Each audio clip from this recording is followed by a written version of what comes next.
Previously, on Rise of the Runelords. It was 84 years ago. After finishing off the last of the creatures, the group found that 6 of the shallow ones were wearing a shark-tooth necklace with a Sahedron imprinted on it. The group then made their way to the house that Gendrick's uncle was staying at, and were greeted with a giant Sahedron emblazoned on the door. Searching the building, they quickly found a workshop clearly used by Cadmus Crowflare, as well as a journal that had been kept by the missing uncle. Looking through his desk, they were greeted with stacks of books that, upon further inspection, seemed to be for business accounting, though poorly kept. The journal kept by Cadmus proved to be a far more interesting affair. The journal detailed how Cadmus was hired by a man named Zauberer from a company called Ringos Eisen to work on updating their accounting books from decades in the past. It also spoke of how the inhabitants of Marigold seemed odd, some families in particular even displaying an odd appearance in their features.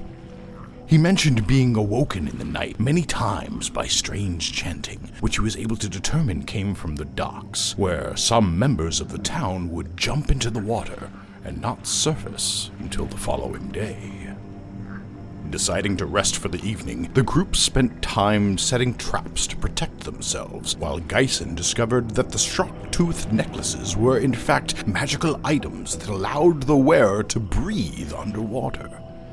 With this newfound knowledge, our heroes made their way back to the landing and into the water. First finding some bodies trapped amongst a kelp forest, they continued on and came to a stone statue of a fish man with a mouth full of shark teeth. Reading the inscription on the statue, they discovered they could ask a question and receive an answer, as long as they weren't greedy. After asking a pair of questions whose answers pointed out that Gendrick's uncle was in Dargast's cavern further along the drop, Grelda repeated her question to the group and found out that there was a spectral a-hole shark who bites people that ask more than their allotted questions. Realizing that they were done here, lest they be nommed upon, they continued towards Dargast's cavern. Today, the adventure continues.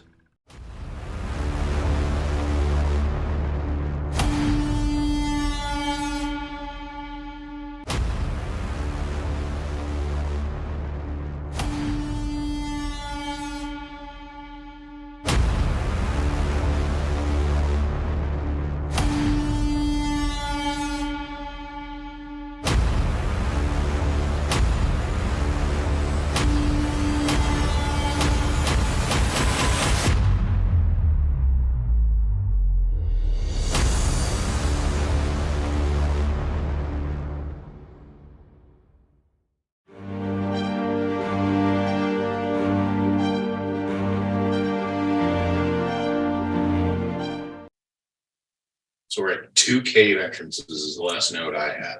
Yes. Wait, 2 different cave entrances? 2 distinct cave entrances. Yes. Oh, shoot. Right. Yes. When you guys ended last time, you had continued downward from the pillar where you asked the questions at. And about 100 feet later, you did come to the side of a cavern, and there were 2 cave entrances right about equidistant apart from where you're standing on the entrance. And that is where we will pick up. Glub, can I ask questions yet? I think we moved on from Well, you just did. So yeah. if you're gonna get bit, you're probably gonna get bit. I mean, it's like 100 feet back though, so we could always backtrack in the campaign again. For like an episode or 2. That is literally the note I wrote myself for the next thing I was going to say. I'm going to open this up by saying, "Can I ask questions yet?" Well, because we haven't spoken, or at least I hadn't. I like how you asked a question to see. That is exactly why I wrote it down in first. And I don't know where Geisen's at relative to her, but he takes a few steps away.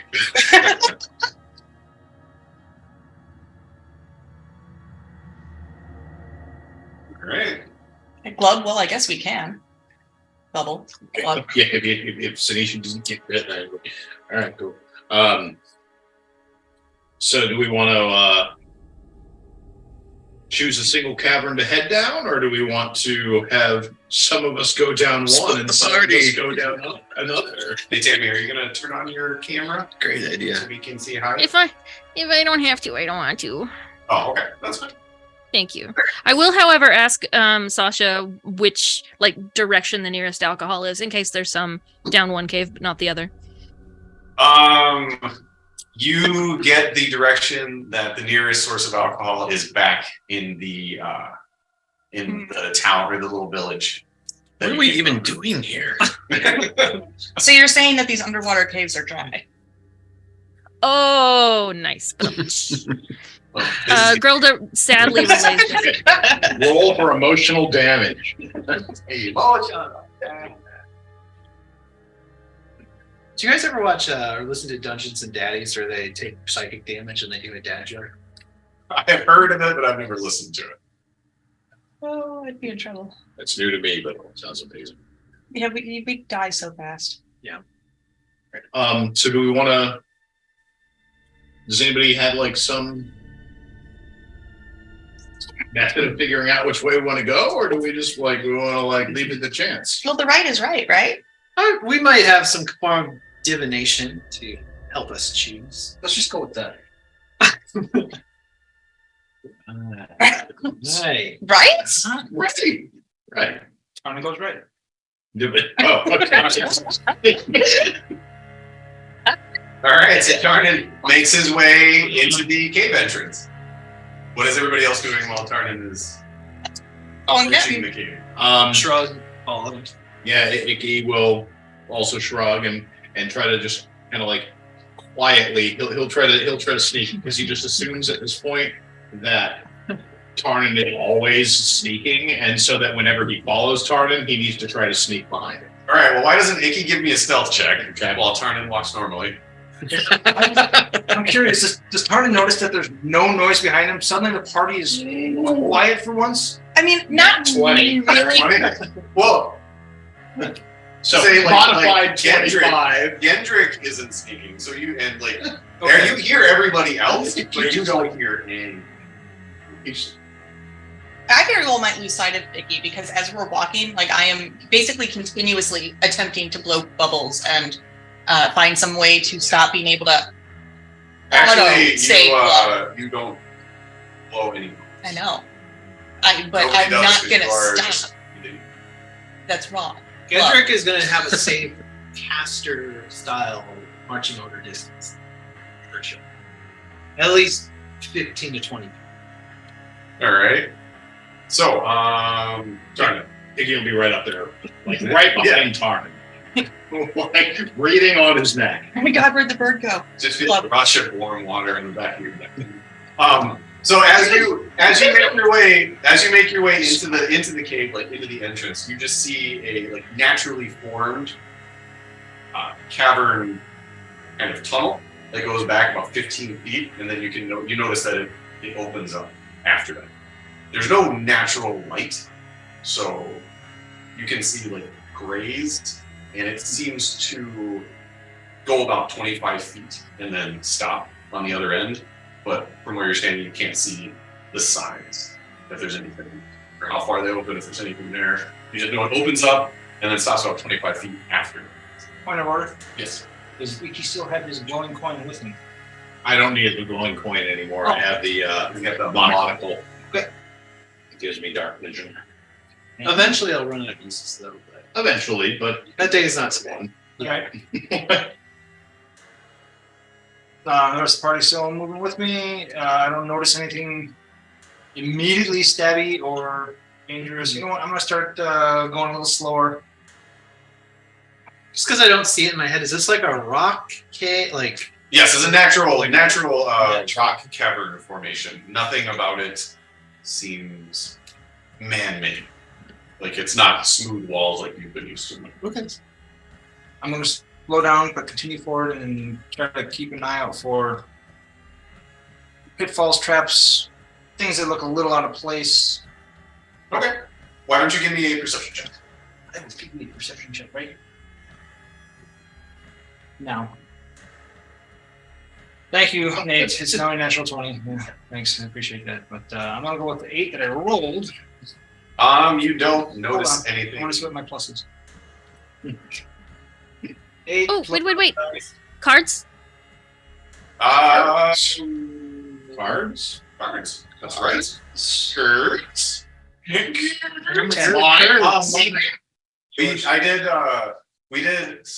we stop doing the cards? It's been. I think we haven't. I think I stopped doing the cards. Everybody has advantage, like has your one advantage roll, but I think the cards just ended up being too powerful with the level you guys are at. That's real. So everybody gets like Mhm, one advantage in their pocket, Hmm. but the cards themselves that do all the fun stuff, you guys are at the point where some of those are like stupid powerful. You can track that in D&D Beyond with inspiration, That's right. I believe. And everybody has an inspiration for this session. I'm going to go ahead and call that inspiration a walk-it. So I've got a walk-it in my pocket. Do birds have pockets? How dare you ask? He's like a turkey. He's got like, or like a stork. He keeps it up here. Up on his waddle. That is a great character. Aarakocra Turkey. I love it. Gotta keep that. Look at Eric. All right. Anyway, with that roll, you don't notice anything stabby or dangerous. You do hear further in what almost sounds like gasping or choking. It's kind of hard to pick out because it echoes a bit off of the cave walls, but it almost sounds like somebody is gasping or choking. I'll look over it again. Does he seem to notice? I don't know if Icky has been paying attention. Like if he's, Icky would be like since he's like in the zone sneaking, I don't think he would be overwhelmed with how sneaky he was being. He'd be paying attention too. okay, So I'll percept. then give me 8%. Icky's on fire tonight. 18. 18? Moderate Alright. 18. You do hear the same thing, but you are absolutely sure it is one person, and it sounds like they are choking and gasping for breath almost at the same time. It's continuous, like breathing in and out, but it seems to be gasping and choking on something. Okay. Is Gendrick near them? Yeah, or he's back a ways, right? I think safe caster distance, I would assume, would be at least 15 to 20 feet behind. Okay. That's my guesstimate of safe caster distance. There's no such thing as safe distance for these casters. Nobody is safe from fireball. Especially not this. You are in a 5x5 room. I cast fireball. Didn't ask how big the cave was. So I guess like Icky would hear this, but again, much like he just assumes Tarnin is being sneaky, assumes that Tarnin hears this too. And so like if Tarnin doesn't say anything immediately about what he hears. Well, now that I noticed that he's noticed that there's something going forward, Did you notice that you can Stop notice it. Icky? stop it. Did you roll perception? Look, And you look, can man. you see me? You I- don't see me. I miss rolling dice as much as you do, but I want us to get at least all the way into the cave before the session is over. This is That's a little ambitious. We'll make this our bridge for this campaign. Carry on. I go like that, pointing to the right, and I start going to the left a little bit, and then I message Geisen. The cave is just, the cave entrance, the like tunnel that you're walking down is only about 10 feet. I Just- apologize. I thought you said it started. to open up a little. You have not gotten to that point yet. Oh. In about 15 to 20 feet in front of where you are, that's where it opens up. And then you see 25 feet across in whatever. Gotcha. opening So I just is. can't see the So outside. you haven't gotten to the point where you're inside that opening, or haven't gotten to the point where you can see past the end of the little tunnel here. I'll stick with what I said pretty much. Now I'm just on the left side instead of going to the left of the room. And you can go to the right side instead of going to the right of the room. And then I'll message Geisen. Noise ahead sounds like gasping. If he if Icky turns around, can he see? Since we all have dark vision, can somebody see? You guys can all see each other. You can see Grays within 60 feet. Okay. So like Icky turns back to the folks behind him and goes,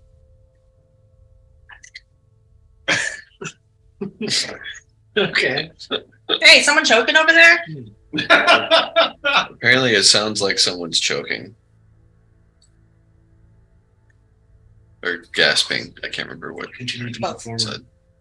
Okay. The answer is no. Icky keeps up with Tarn. All right. Then you do get to the point where you can, moving through the cavern, the space around you opens up into a larger, almost circular cave area, maybe 25 feet across. A man sags against the wall to your right. Arms and legs pinned to the stone by rope bindings pass through iron spikes driven into the wall. The man looks young, perhaps no more than early 20s. Human, with skin that seems to be only slightly pale, a balding head, and long limbs. He's wearing what looks to be a torn Crown's Guard uniform. Thin gills on his neck shudder and strain as he gasps desperately through them for breath. The wall directly opposite of him seems to have a number of small yellow orbs floating inches away from him, swaying and undulating with the movement of the water. They seem to be made of some viscous fluid. The same fluid seems to be almost growing out of the wall.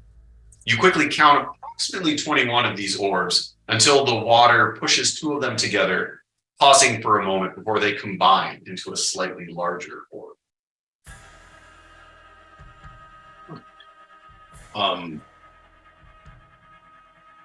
Looking at the arms, so like can Icky, I assume is I would say you both got the point where you can both see both sides. How do the arms of this creature look? Are they both like natural, fleshy arms? They're natural, fleshy. They're definitely they're more pale than you would expect from a human, but they're not pale to the point of the ones that you fought so far. Neither of them are false or otherwise mechanical. No.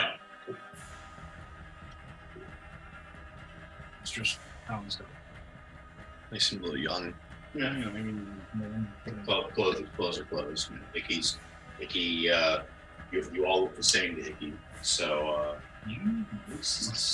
hey. What do Clothes you maketh mean? the bird. What's up? Clothes maketh the bird. Just trying to remember, did we grab extra necklaces? You only grabbed the 6. You did not grab Some of the beaches. He already has gills, though. But he, Which you'll notice when you Can you remind me, is the King's Guard like the general authority? the Crown's Guard is as close as you can get to law enforcement. They are, and you would know this, everybody would know this. There is not a king that rules over Varissia. They're all separate little fiefdoms. But each town, city, village can send people to Magnamar, which is the second largest city in the continent, to be trained as Crown's Guards, then sent back to their town or sent to a different town to act as a kind of police force. Gotcha.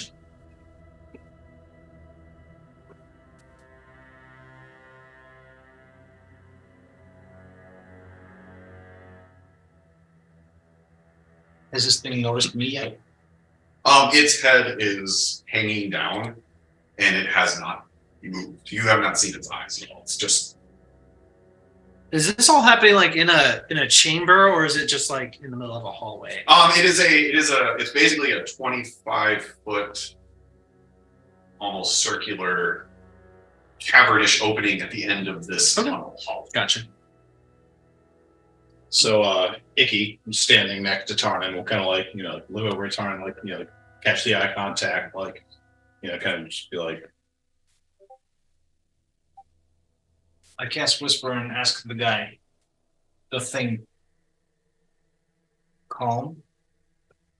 Can you hear me? You can reply, speaking in your mind. You speak and you don't hear a response, but his head lifts up and his dark, deep blue eyes like just catch yours.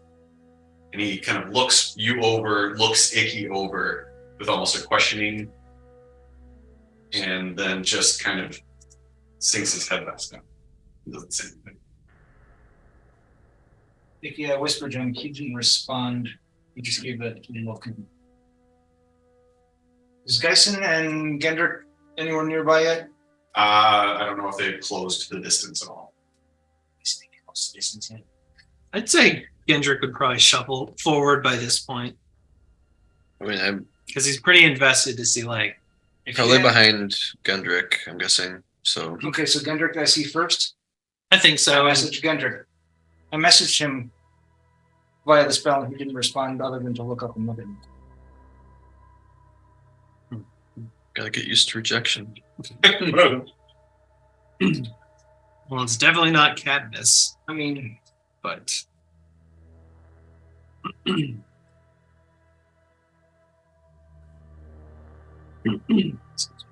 So, go ahead. Icky, like taking a look, being near this thing, like hearing, having heard, it's like gasping. Taking a good look at it now, does it seem to be struggling to breathe? Like, Oh yes, you can see its chest rising and falling, but it's halting. It sounds like somebody who is either being choked or drowning, a combination in there somewhere. He's obviously not drowning, okay, but he's definitely not breathing as easily as you are. okay. So Icky kind of like, I'm sorry, please remind me. Can Yes. we speak to each other down here? Yes. Or, okay. Yes. So he's like, Eagle will just be like, I've got big lungs. I'm gonna hold my breath and give him my necklace. And if I need to take it, like he's clearly not dying, so if I need to take it back, we can. I feel like we can take it back from him. I grab a hold of Icky by the. You wear clothing or is it all feathers? There's some clothing. Okay. Are you Winnie the Pooh it? And you're like shirt, no pants. Pretty much, yes. Okay. Yeah. Because Icky the Pooh. it also helps you stay on the ground. It also helps you move in here. I don't have a name. You take it off. Sorry, session That's fine. But stay within grasping distance of one of us.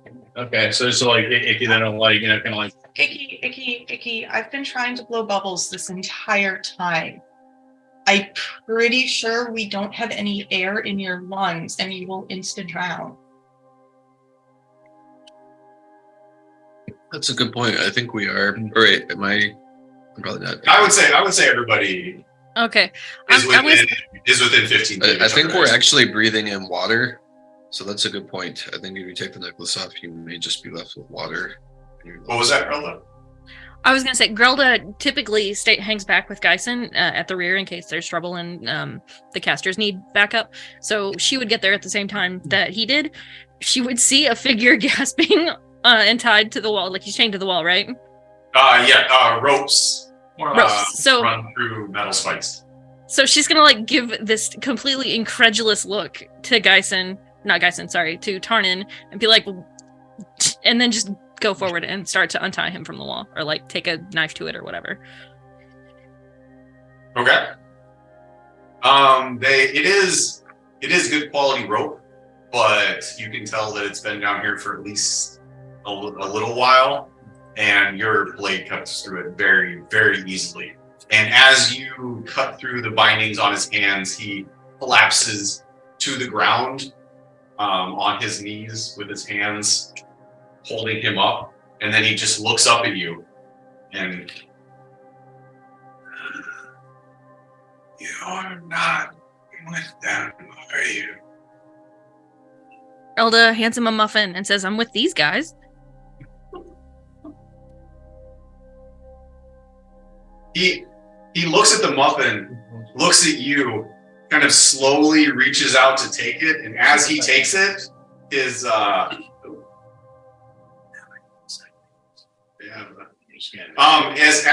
he grabs it in his hand, it just, because of how wet it is, it just, his fingers crush right through it, and it starts to break apart in the water. Grelda looks heartbroken. Maybe Sorry, you Lars, feed can it to you? It's connecting. Oh, okay.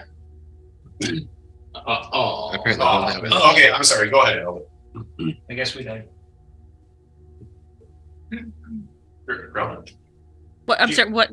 I just said that Grelda looked heartbroken. Oh. He kind of opens his fingers and just lets the soaked, broken apart muffin kind of float, and looks at Grelda again. Partner messages.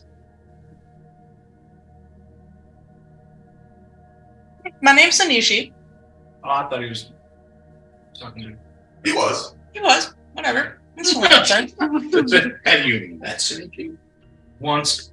Except, no, just answer his question. Point out to who each of us are. Who are you? No offense, but what are you? How are you?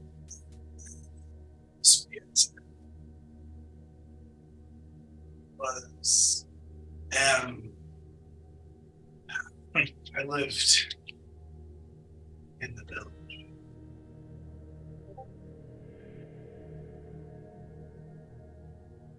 Well, Patter, how'd you get down here? Of the pitter patter of little feet. Patter of web feet. Slapping. I was taken when I didn't see eye to eye with my family. Why? And then he looks, his eyes keep going to all of you, and then he sees Sinichi. His eyes just like lock on the shark tooth necklace on your neck, and goes, So you are one of them. Oh, no! Did the ring of Sizen send you as well? The ring of who what? he looks at you quizzically and just looks at all of you slowly. We're using it to get down here to see if there's anyone we can save. We were looking for someone specific. We found you instead. What can you tell us? What have you seen down here? Down here, I've just seen this cave. Dyson, is there anything we can do to help us stay out? There is nothing you can do. My change was not complete. That's why I'm in this bastard you see before you. Would you survive if we took you up top? I can't fully breathe air. I can't fully breathe water. My family knew I drowned regardless of where I was. Slowly. And such is my punishment. The only thing that I could think of is I could polymorph him. That's Turn him into like a fish or a frog. probably a whale. How big of a cavern are we? 25 foot diameter? Killer whale, right? Okay. Killer whale. I mean, dude, do you even want to survive at this point? Well, while she's asking that, Dyson, how long does your polymorph last? You brought him to the surface and made him human. Can you sit there for a while, or is it just like an hour? It's an hour. Yeah, it's concentration. All right, so he looks. I'm sorry, Sinichi, what did you ask? Could he even? Does he even want to survive? Okay, that's. Everybody would like to survive, but The lack of conviction has assured me it won't happen. DM question. Yeah. Shape water. I'm guessing anything I would do with the water in a 5-foot cube around his head would just fill back in with water or something. Or like, If you moved it, yeah, any water around it would quickly move to fill that void. Yeah. We don't really know how people turn into shallow ones. Assuming he is transforming. Or halfway anyway. Yeah. I'm just wondering, do we want to know who did this or how they did this? Maybe that doesn't matter right now. Gendrick might just say that out loud, but isn't really definitively directing an action. What about tiny hut? The atmosphere inside the space is comfortable and dry, regardless of the weather outside. But I can't. Is the ocean weather? That's a really It's good question. very, very wet weather. It has weather. It has. Uh, it has I'm gonna say while y'all are considering this, Grelda is gonna like side eye the weird yellow liquid and go, "Do we know what that is yet?" Nothing I want to touch yet. Be careful with that. It's touchy. Don't you dare. Touchy. What It's Don't you dare. could you tell Hey, us? Could you tell us what it is or what it does? Well, I mean, as soon as I said It's- touchy, I imagine her going, Ever since I've been alive, it's been leaking out of the walls. If you aren't careful, it can.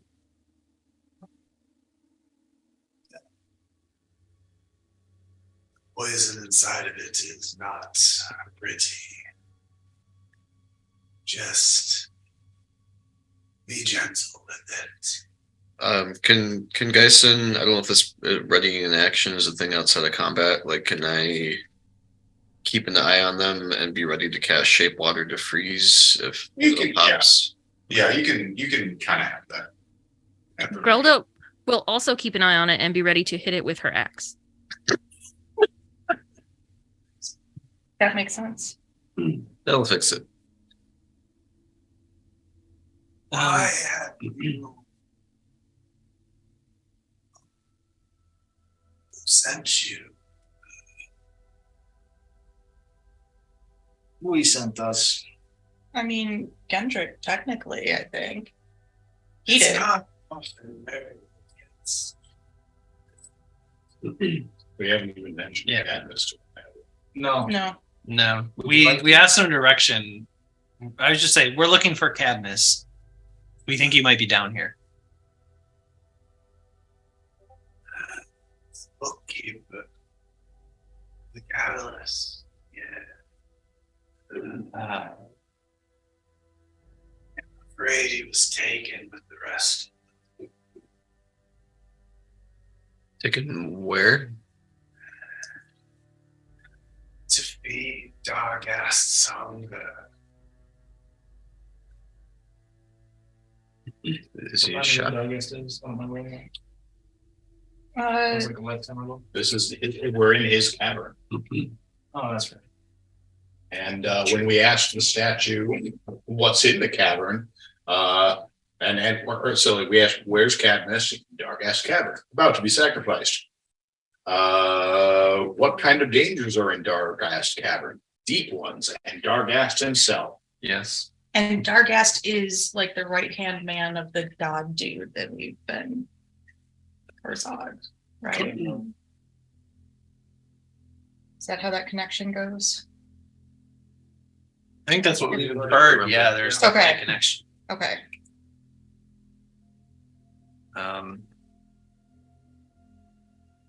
So I would assume that we went in the right, we went into some kind of prison chamber. Left might be Sounds like an idea. Dargast Fort. Does this guy want to help us? I was Like, just gonna say, if we Blaze of Glory? Gave you an opportunity for, let's say, an hour to extract your revenge or take off in any random direction. But if we could give you an hour of pretty much free movement, what would you do with it? There's a grove of seaweed I would visit. I would wait there for the end to come. It's a certainty. I want to be comfortable in that state. Your last hour. However long before.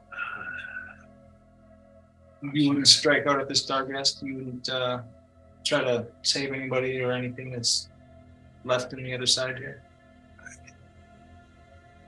I haven't been strung up here for a day, 2. I can't tell time down here, but I am weak. If we could give you the strength for an hour, what actions would you take? It depends on where everyone is in this path. I agree. Would you like to, we gave you the opportunity for an hour to move forward, to check out this other side of the cavern, to where some of your family, where some of the people may still be. Would you save and protect the innocents?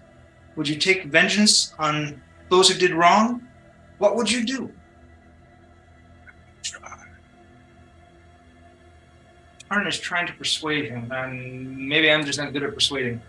But may I use a persuasion? Give me a roll? persuasion check. I don't know if I trust even blue dice. Yeah. All right, so a total of 21. His head drops. He takes a deep, shuddering breath. I tried to fight back once, but I think my contempt for what they were planning was too obvious. Another shot would be lovely. I mean, worst case scenario, I've heard of like these things in the ocean that are like super poisonous and like start small, but then like poof themselves out with like barbed things on the end. Like, you wouldn't even have to expend a lot of energy. We could just like use a gauntleted hand and chuck this poofed up poison ball thing that is now him at our enemies. Song that you first wrote? Yeah, What was it again? It's a whale. A whale? But the whale was really only effective because he was on ground and crushed us. Right, but now it'd be in the water and would have teeth and could swim around and bite stuff. No, clearly he would be less effective in the water. Clearly. And I wasn't sure about this, but it appears if a creature is suffering from a condition, exhaustion, poison, paralysis, that condition stays when they're polymorph. The polymorph spell does not mention anything about relieving conditions. Interesting. I wasn't sure about that. So if this person happens to be suffering from multiple levels of exhaustion, polymorph will not remove those levels. But my idea of turning them into a pufferfish and using them as a poison ball is still perfectly valid. Sounds legit. True facts. I mean, I can, Sanishi is a solution machine over here. Spitting facts. Do you have I can to restore him. for polymorph? Do you have to know the creature or like have seen it at some point in time? I don't recall there being anything That's- about that in it. So I've just kind of hand waved it as just needing to know what the creature looks like, because we've done a T-Rex and the killer whale, and I don't believe Geisen has seen either in person. Okay. Hey, Geison's been a lot of places. Like in the past, in the ocean. I mean, there's also this thing. It's like really kind of small and looks really weak, but like it can punch through like freaking solid rock like nobody's business. Let's talk about real. No, Mantis it's shrimp? even smaller. Mantis shrimp? Yes, that's Yes. what I think it's called, a mantis shrimp. I don't know why. It's a weird name. This is Sanishi talking, not Joe. Just I love mantis shrimp. So does Sanishi. I mean, she heard of this little thing that can punch through solid rock. Like, it's amazing. Again, why are you Imagine talking the about color you can't even imagine. I mean, I don't even get.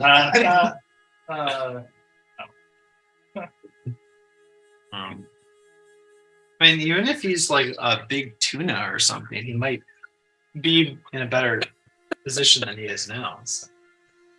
I mean, at least able to breathe better. As I mean, opposed to explode. At least we could eat him. So Sean, did I just get someone on my side for the fish fry? if you eat a tuna that's polymorphed and then he devours it up, does he turn back into human flesh when?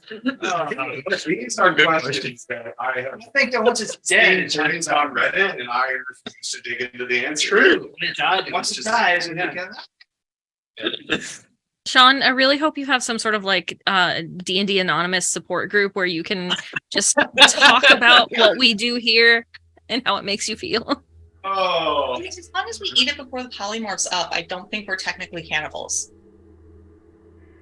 From what I've seen in the polymorph spell, once the polymorph dies, But then it's already you in come our back. stomach broken down, and like it's not real food at that point. You've cut people open, you know what's in there. It's not real food. As soon as they hit 0, yeah, once they're they revert they're back dead, to they're human. So back you to wouldn't human actually be able to.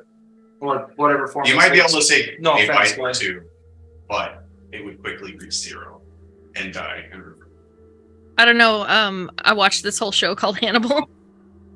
Here we go. I don't know. maybe some medical roles are. I mean, we should probably figure out what to do with this guy. What's he suffering from? Can we tell? I could do some healing, like just give him some more stamina. but- Please, can I know how he's feeling? Exhausted and like vulnerable while this conversation is happening around him.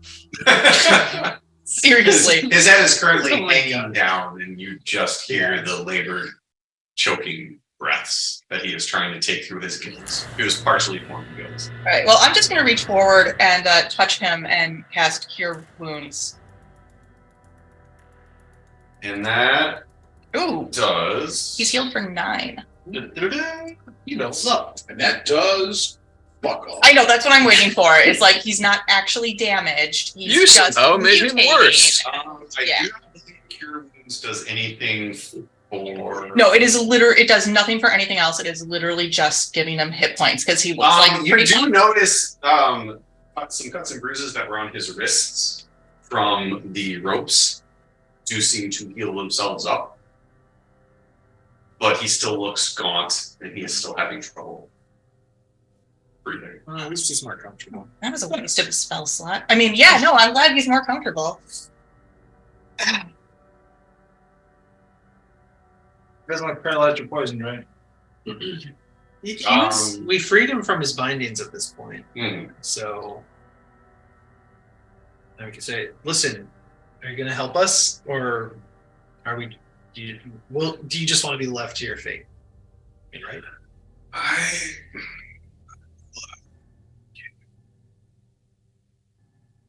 Moving is not easy. Well, we might need a distraction. So Are you familiar with a killer whale? An orca? Giant meat-eating fish. If we gave you the option to be an orca or killer whale, whatever you want to call it, or not guaranteeing it's going to give you any extra strength and you're not going to necessarily feel better, but you'll be able to breathe better and move really good. Well, do we know that he'll be able to breathe better though? Because He I just thought becomes John one. said that it won't change Conditions. his conditions. I agree, but he's still going to be an orca. He's still going to be exhausted. He's no longer going to be injured, but he's going to be exhausted. He's not going to be paralyzed because he's not paralyzed in the first place, but he's going to be exhausted. He's going to be tired. He's going to be. He'll be able to breathe normally. Is that? Yes. I don't. I just a point of order. They are mammals. They do breathe air. Okay, fine. How about a shark? Could do a shark. Do we Good know how much space is in the other cavern though? We might No, we don't. No. turn him into something too big to fit. Back. I mean, there is a giant blowfish as an option that I'm staring at right now. I mean, Crab. Turn him into a crab. Put him in your pocket. Let's go. Cadmus is waiting.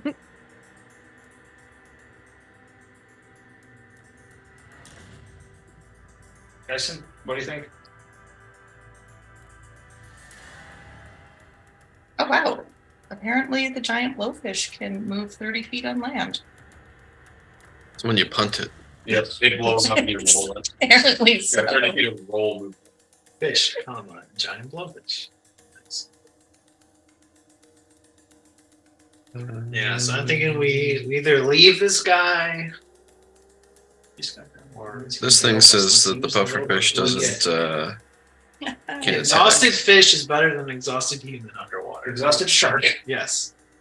Giant pufferfish. Bro, Great white. is what I'm saying. He doesn't have to do anything. We do all the work, and then he just gets to and do damage with. Icky, do you remember that great sea shanty about the orc that wielded a shark as a sword? No. Would you like to see it reenacted? Oh yeah, that sounds great. That sounds amazing. If only we had an orc or a half orc that could fill in somewhere on the bottom of this ocean. Anyone? There's a hunter shark, but it's 15 to 20 feet long. I mean, that would be rather epic to write a ballad about, wouldn't it? The 20-foot sword shark? Shark sword? How would you put it, Sinishi? Is it Sanishi that we need to convince? I'm pretty sure it is I at mean, this point. for the sea shanty. Sea yes. shanty. Yes, sea shanty. Grelda kneels down to, Fish Dude and puts a hand on his shoulder and says, "What would you like to happen here?" Probably to be eaten as a tuna. At this point, it may actually be his choice. I don't know. I mean, I did ask him if he wanted to Just let me survive. die. I thought I was in misery before you guys came along. Put me back where you Then you just tie me back to the wall and go. He goes back to the wall and shackles himself. He shakes his head just ever so slightly at Grolda's question and just says, I'm dead.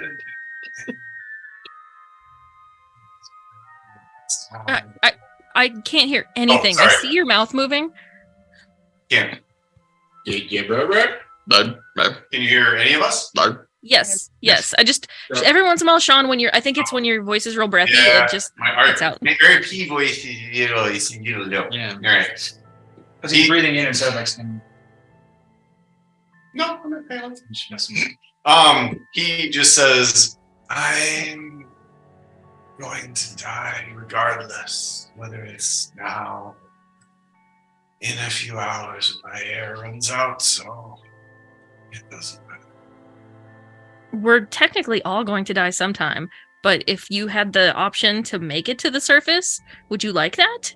Would you like us to try and find some way to make your last hours useful if you think you're going to die that quickly? I don't know. What do you Turn want? this guy into a shark. I don't know if we can promise him getting to the surface. Don't I have to be near the person I polymorph to concentrate on them? Or are we talking about we're all going to just go back? I think we're going to find Cadmus one way or another. Am I wrong?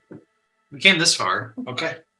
Jason, are you willing to expend the energy on this guy? Can we all ride the shark back? I mean, I was thinking about that too, but Jason brought up that point about if it's too big, can he really help us? How about you polymorph me into a shark and then I take you all? Well, how far away is the other cavern? Not very. you're in a 25-foot room. The cavern was 15, 20 feet.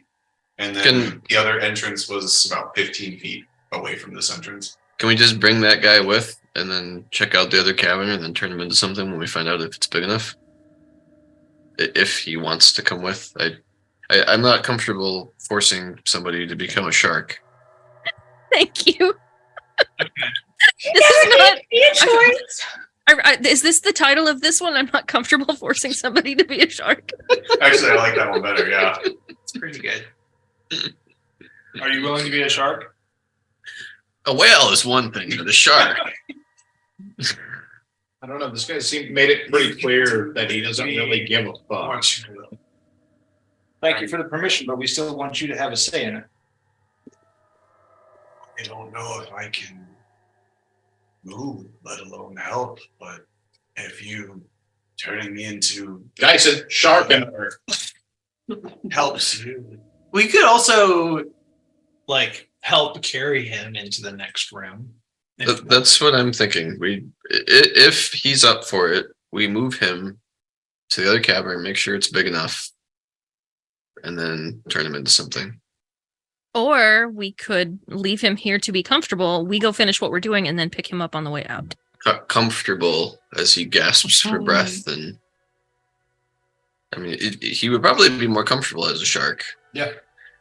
Still tired, but comfortable. It would fix his breathing. Yes. That's the thing with the polymorph is he'd still be fucked and everything else, but if his issue is being on the verge of breathing water or breathing air, it would solve that. Take it from the Tyrannosaurus. No, mammoth. No, what else have you been? I mean, I think that might be it. That might be it. I mean, you've been there. You know what it's like. You could even describe it to him if you wanted to. It's fun. All right, how about It's fun. I never get to do it. Well, she does. we could do a reef shark as a smaller shark. Assuming Geisen would know the difference between different kinds of sharks, which I don't know that he would. I might have a book. He's read a lot of books. Yeah. He's probably learned how sharks shit. Oh, what was that? Basilisk? What was that? Was it basilisk? Basilisk? Did I Yes, read about this? was a basilisk. Important life information. Ooh, the giant shark has a lot more attack damage. While Lars is looking through his polymorph spell, it's a little after 8. Why don't everybody take 5? Oh. All right. Then we are. All right, we are. All right, so Geisen goes back up to the guy. So you're certain that you're not opposed to being changed into some sort of sea creature and helping us fight whatever's down here? I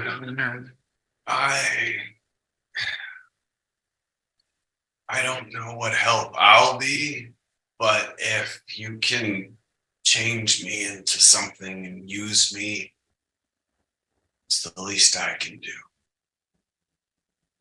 I try. Sounds like an approval to me. I think it's as much of one as we're going to get. She washed another fucker.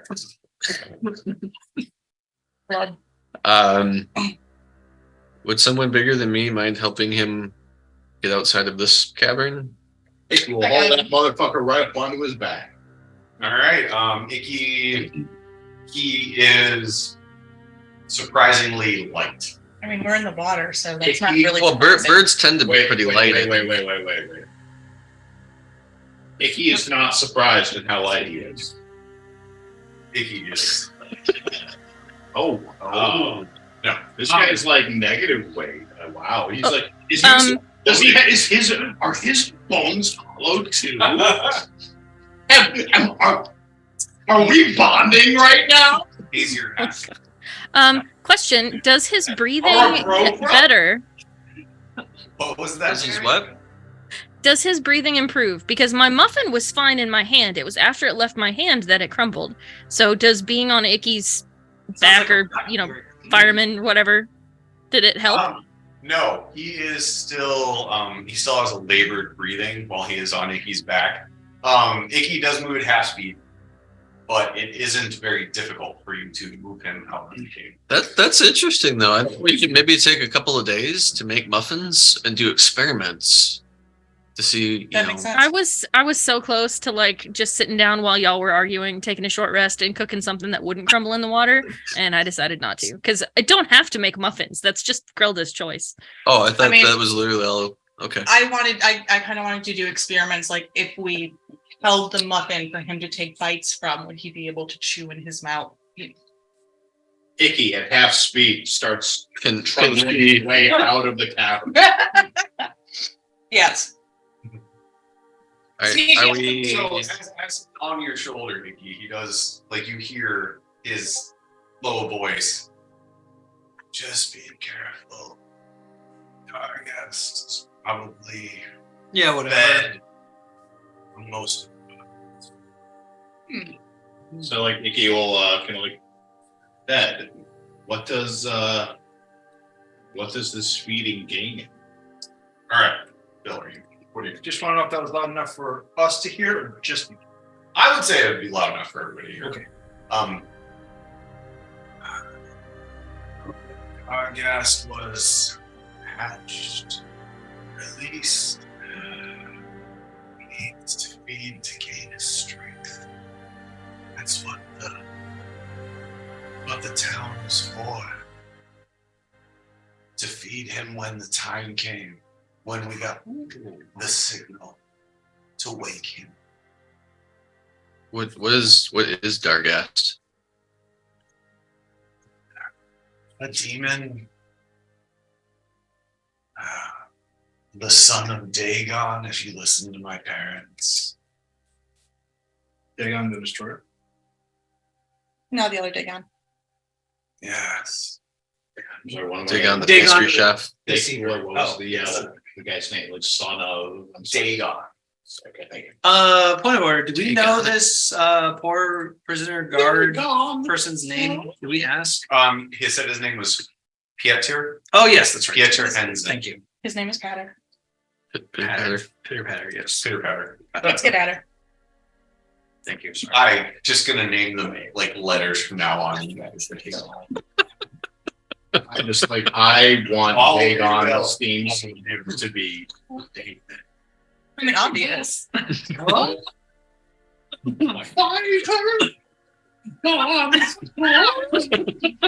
Hey, next time you get bored, in alphabetical order and just go A, B, C and name off all the characters. I mean, I'd have to get a list. Of Actually, in the campaign journal, there is a list of all the NPCs. I mean, yeah, same as like, spoken with for more than a few minutes. So it's So, possible. it's highly possible. It'd be super fucking easy if we got it typed too, because then Well, it is typed. It's in an Excel spreadsheet there you go. And alphabetizing that is with super the possible. with the session you met them, who they are, where they were, and the notes. I mean, I will reshare it out. Actually,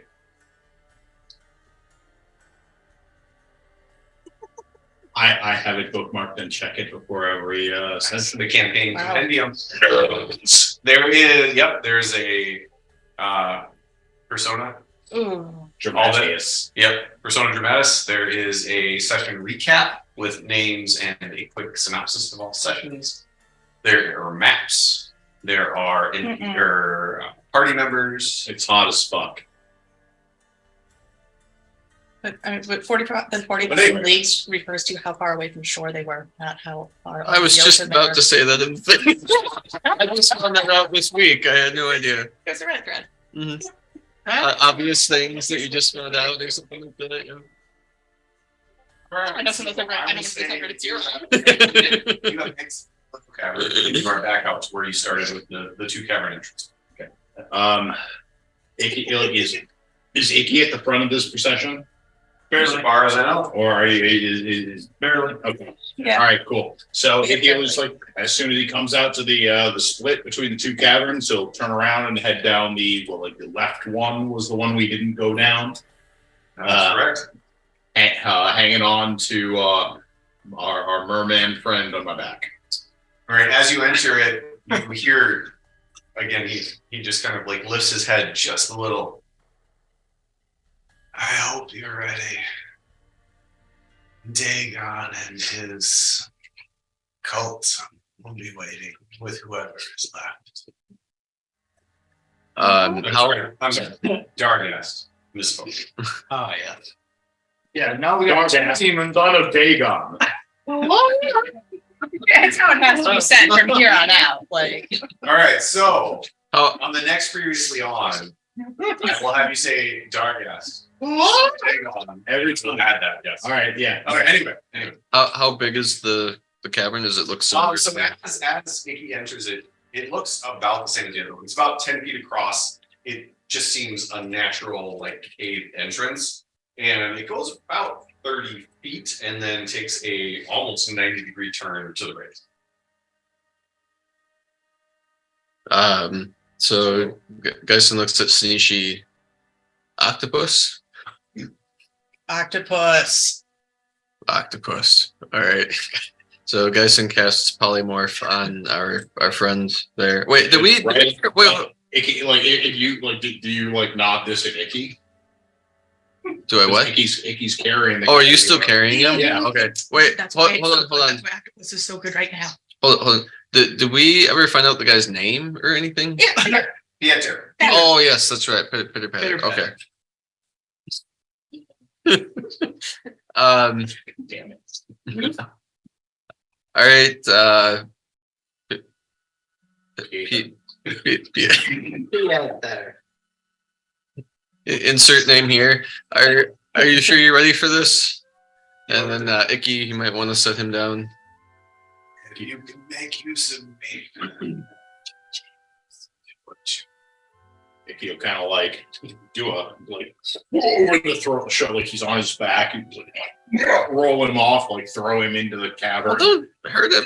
No, he's not gonna hurt him. Just giving you an opportunity to polymorph in mid-air, mid-water. Yes, I do. So he's not Sorry, like that's up there. hugging me all sucky like. All right. So I polymorph him into an octopus. Well, he is willing, so he immediately changes into an octopus.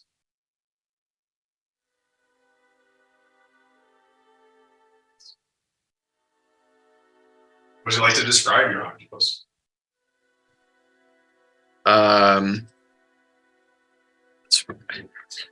It's rather octopus-like. It has Think eight of tentacles. That's what it was. All right, there is an octopus sitting on the ocean floor, a few feet inside of the cavern entrance. But he looks like a sad octopus. Is he one of those poisonous ones though? There's poisonous ones. Oh God, yes. There's all kinds of mean- octopi. They're ridiculous. The masters of karate. They don't need to be. Oh my God, I'm not clicking on this Giphy. Wow.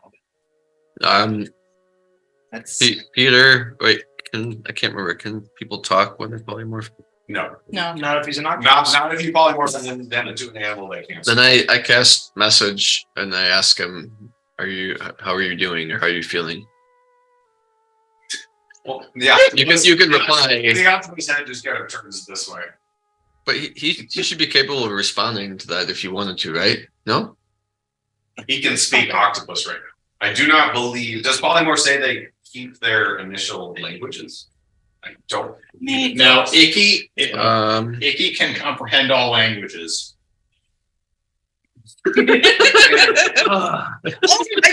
Wait, let me look up if octopuses have languages. How about Grelda can talk to animals? Bingo. I was going to say we have to talk to animals. No. There you go. Sign language. That's all we need. Yeah. All right, so I mean, I don't know. Because like what Icky has is tongue of the sun and moon. You understand all spoken languages, and any creature that can understand a language can understand what you say. Oh, octopus. Monster. Octopus has no languages. The octopus does not speak. I can't believe you didn't prepare for this. How did I not know you guys would turn one person met into an octopus? I mean, this is a real question. Yeah. And how long is the list of monsters you could change this person into? Anyway, so Icky, you do not hear anything because octopuses have no languages. Grelda can speak to it because she can speak to animals. It does take me 10 minutes to cast this spell. Oh, Then you have to tell me if you have it. Because right now, nobody's getting anything. Yes, Grelda was unaware that we wished to speak to the octopus after turning him into an octopus instead of before. So Do we want to talk? Like she notices that we're talking to Octopi and begins We're not waiting 10 minutes to talk to this fucker. Wow. All right. Okay. And just to make sure you're aware, since the octopus does not speak any languages, the octopus does not understand any language. So you're messaging it, but it does not understand the words. Isn't it still how we do things? Isn't it still like the octopus under languages for octopus? There is just a dash. Like there is nothing. So it does not speak nor understand any language. Wasn't Sanishi still Sanishi when we turned her into a T-Rex? Nobody spoke to. She was. She had the mental capacity of a T-Rex, whatever the intelligence of a T-Rex. Which was she takes on change from Sanishi. She takes on. Yeah, that's the reason we notice anything is So- because it was Sanishi. So Tanishi took on all of the stats of whatever she changed into. So if you turned her into a gnat, she would have the intelligence, the wisdom of it. So she'd get like way smarter. Oh yeah, that would be. Yep. Pretty much. So yes, you change him into an octopus, so he does not speak nor understand any language other than other. Now, does that line up Now, with do the you lore established Wait, in no, D&D? By the way, Yeah. I was joking. That's gonna be like a common, like, oh, in the movie. I'm sorry. He can't turn into an owl bear. That's it's not a monster. Yeah. He are too high for this. These druids turn into. Has anybody not seen it yet? Because it is. I haven't yet. We haven't. I haven't. It's on my list. And it's streamable now. It's on. Oh, really? Yeah. Paramount. Yes. Has Oh. it for a I while. don't want to sign up for another. I'll have series. it on my. If there was a Plex account that somebody had access to, it might be on there within the next week or so. Hmm. Just saying. Honestly, Paramount Plus is kind of worth it. Solely for like lower decks Lower and decks. the other prep stuff. For what? Anyway, Icky will peer into the darkness of the room that we're in front of after having And it has flung next gen, I off assume. of his It's back. So down. there being is able to watch that on the Netflix. cavern entrance goes about Yep, 25 that's next gen. feet, and then it takes a 90-degree turn to the right. So you can Maybe continue that's the in. next If series. you want to go around. It will, as stealthily as he can, go up to this 90-degree turn and peer around it. Oh, Well, there you give me stealth checks. Another nat 20. It's unstoppable. Why don't we actually just I'm roll glad we're not using D&D. Paddock would be so proud, Icky. Because apparently Right? Oh, it's making up for all. For all we know, he's with us right now. Yeah. We don't even know it. Paddock is actually he's not actually a person. He's actually the patron god of stealth. That explains everything. Oh my god. Thank you for being so kind. Here is the boon. Super sneaky. You thought that was a rock? Nope. Gotta Chuck be Besta. All right, so Icky moves forward extremely quietly. Tarnin moves forward quiet, but you're actually impressed that Icky is moving even more quietly than you do. Like a bitch. You assume it has something to do with the water and the way it flows off of his feathers like water off a duck's back. That sounds racist. Let's just be real. He did. All right, so you go up to the corner, the 90-degree turn, and I will percept around it. all right, as you kind of you lean out and you look, you see that it goes another 20 feet, and then takes an immediate 90-degree turn to the left. But you do hear movement and voices that sound like a chant. And then, let me see. All right. So at the end of the hallway, you are looking down. Again, 90-degree turn before it does another one. You see a stone door that lays on the ground just outside of an opening to the room. You do hear burbling voices chant slobbering, rhythmic words in a rising and falling chorus, one punctuated by a sudden howling scream of pain that echoes through the cavern that everybody hears. So with that, Icky, as he's perceiving these things, he starts conveying them to the team. But as soon as that piercing scream happens, he looks over, like looks at Gendrick, looking for any kind of recognition. Remember when you keep drunk on nads? Did it sound like that? You know what? Give me an intelligence check. Ooh, I want to know if you can take that scream and figure out Nope. That if is not recognize it from like. It's recognize just the voice. Wilhelm scream. Nat 1. Now, It's definitely him. No, Might be human. Cthulhu dice first roll. because of the way the sound echoes off of the cave walls and underwater, you are unable to tell if it is anybody you know, if it's male or female. You just know it's a scream of pain. It's scream. How does Gendrick react? How does Gendrick react? Figuring this scream and Icky's meaningful glance towards him. That's a deep question. I know. I'm sorry to put you on the spot. Generic concern? Like, can't really say what's what. This is a strange place. Strange things are happening. We have an octopus person with us, and probably just Icky runs in. Okay. Okay. So he runs around the corner. Yep, he just like All right. runs around the corner. He like Thank you. like makes some sort of flappy Yeah, gesture. but all and this just- stealth bullshit. He runs in stealthily. I assume All right. he's still stealthy as fuck. If you're running, that means you run at half speed. You Yeah. can still move. I like Quickly on stealth. maintaining as quickly as Icky can move, maintaining his Okay. stealth. I would He like- takes his all right. way into the gym. This is the first time I'm trying this, so I just want everybody. I hope it works. Everybody would look at the map. I'm going to try something and see if it works right I'm into it. now. This is what it's supposed to look like. That's on it already. Oh, and that there. Whoa. You Come on. very jerkily moving. That's a bunch of shit. 3D. Ooh. Lots of weird shit. Let me see. Turning the corner, the ghastly sight of the room comes into focus. 6 deep ones are spread around the room, the Shallow source of the ones? chanting. These are deep. No, they're deep. Okay, so the character NPC tokens that Dungeon Alchemists have is limited, so that's why you see now.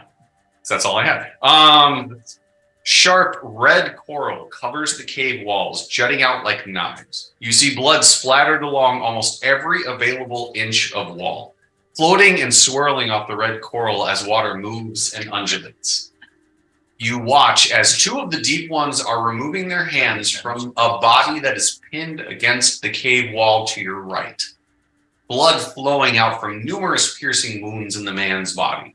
The howling scream of pain obviously coming from either him or the man pinned beside him, a metal arm moving in agony. Uh-oh. Directly across from the entrance stands a huge floor-to-ceiling metal cage. The door swung open, and inside stands a creature, albino skin covering a sleek, human-like body with gills, a fin, and a fat neck that opens into a shark maw, opening with rows of razor-sharp teeth exposed and stained with blood. And that's what you see. And that leads to Zimia. All right, there you go. She's a good guy. She's veteran. So I'm realizing I'm going to have to come up with a better camera scheme now that more people are showing up. Well, hey, this is the only time that this many people are going to show up. Next time it'll be like 2 people at that. I would really like to figure out how to get a camera per person. It's more of how to capture 6 webcams simultaneously. Think on that Money. later. Think on that later. Money does fix everything. All right, in that case, let me see. Oh, okay. Grelda, you are up first. Let me. Oh, I thought I was going to be first. You were Oh, I rolled a natural 20. Hold on, let me get the So she can steal it combat. twice? I rolled a natural 4. I rolled a natural 6. Actually, I rolled a natural 2. Oh, boy, I get to go last. Oh, boy. I get to go first because of all of my copyrights, huh? You don't let me go before you. Yeah. All I have to do is cancel you. All right, on that note, Grelda, you're up. All right, I would like to direct your attention to my first use of the chronolometer, Ding dong. chronolometer, chronolometer, however you would like to say that. Okay, I'm so gonna- in my head, Grelda is like saying this to herself as she pulls it out. Chronolometer, anemone. M&M's. I'm gonna use a pocket watch, y'all. Up in the omnibus. All right, so Time Bandit. At the start of your turn, roll a d6. No action required. On 1 to 3, you slow down time, gaining an additional action on your turn and doubling your speed until the end of the turn. On a 4 to a 6, you go forward in time to warn yourself of what is to come. The next time you fail a saving throw, attack roll, or ability check, you can re-roll the check and take either result. Once you use this feature, it cannot be used again until the next dawn. That's pretty cool. All right, so roll your 1d6. Oh, 1! Sweet! Okie dokie. All right, so you get an additional action during your turn, and your speed is doubled. So you have a speed of 70, and you get 2 actions. Yep, I have a speed of 70, which does not quite get me to the first enemy, but if you would please move me 70 into the danger zone, I would appreciate that.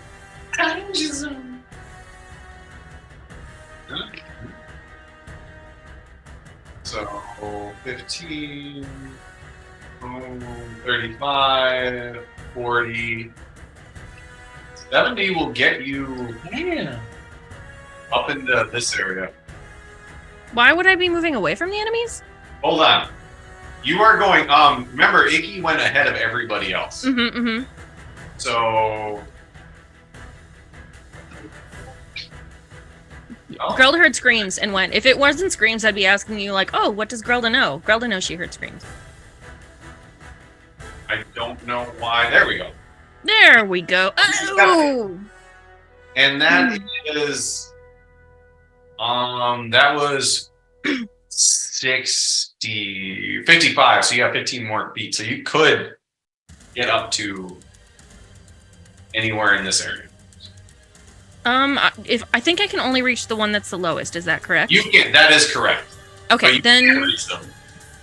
let me go beneath them. Down here. Yeah. Okay. As you step into the room, you do see that there is razor sharp red coral on all of the walls. Like I said, on your right, on your right hand side. This is what Icky saw. You do see 2 nails that are pinned to the wall with these red corals like piercing through their skin. Sweet. I'm gonna actually change that and go like back 1. So I'm 1 away from the wall. Thank you. Yeah. Okay, so I have my attack, my second attack, and then I get a second action, right? So an action. Yes. You get a when you take the attack action, you get 2 attacks, and then you get another action, which would give you 2 more attacks. All right, it's been a while, so please be gentle. Okay.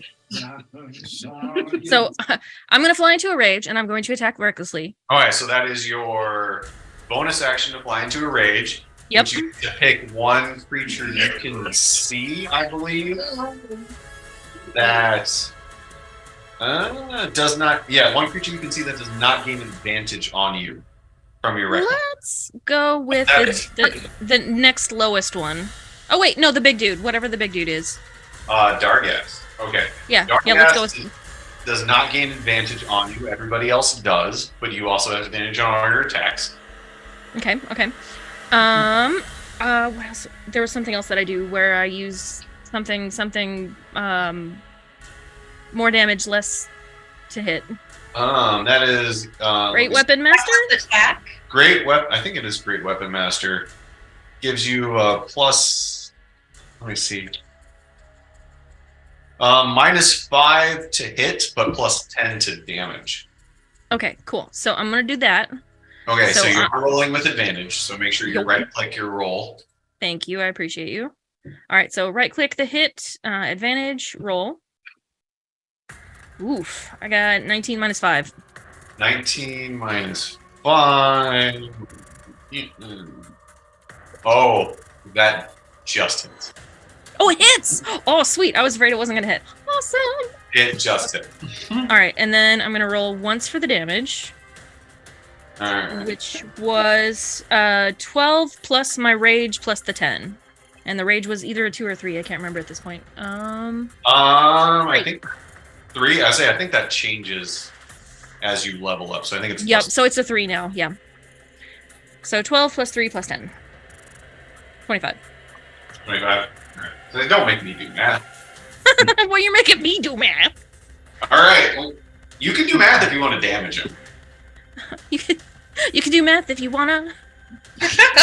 You can leave your DM behind. You're absolutely leaving your friends behind if you're doing math like that. Yeah. Oh, So, yeah, just her little legs are just, and she like sprints past Icky into the room, catches one deep one in her vision, and just runs up and like golf clubs it right in the stomach. And Sasha just buries halfway into this creature's stomach, and it just like splits the stomach open, and there's blood kind of flowing upwards Mm.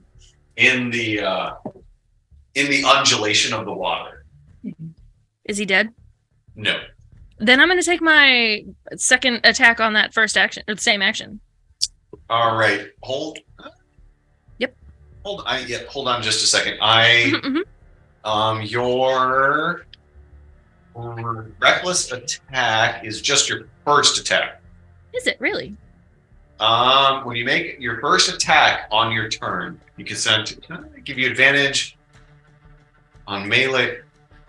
Oh no, all melee weapon attack rolls. Never mind. Okay, sweet. So You just have to make the decision on your first attack. So yes, you get advantage on all attacks on this turn. And Great Weapon is still in effect, correct? Great weapon. Oh, I get to do it before any melee attack. Before you make a melee attack, you can choose. Yeah, you just have to tell me. Okay, then- let's assume I'm gonna do it unless I say I'm not. For this roll, I'll have to say it every other turn. Okay, so with advantage and then -5. Correct. Okay, back to Sasha. Advantage roll. 18 minus 5. That is not gonna hit. This, yes. So as you pull Sasha out of his stomach, you see just the hint of intestine starting to flow out of the escaping wound, and you kind of come down over the top, and he moves back, and you can see him looking over his shoulder at the coral and just managing to stay just in front of it, and then Sasha just swings downward right in front of him. Little bubbles trailing. But All right. Then my chronolomanometer lets me do another action, which I'm going to use to attack.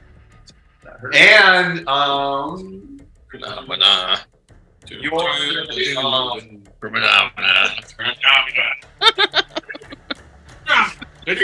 You sing that song every day. so since you are taking another attack action, you do get 2 attacks. Sweet. I do not have to choose to attack recklessly again, though, correct? It's still just no, you chose to attack recklessly, so that is just like stuck for the rest of your turn. Alrighty, let's do my advantage melee roll with the great weapon. All right, so -5. 25 minus 5. That is definitely it. Yep. Okay. Okay. Oh, Sasha! 12 out of 12, my love. So 18 plus 3 plus 10. Is there a chance he's still alive that you make me do this math? I'm gonna make you do the math. Okay, all right. 28, 31? 31. Yep.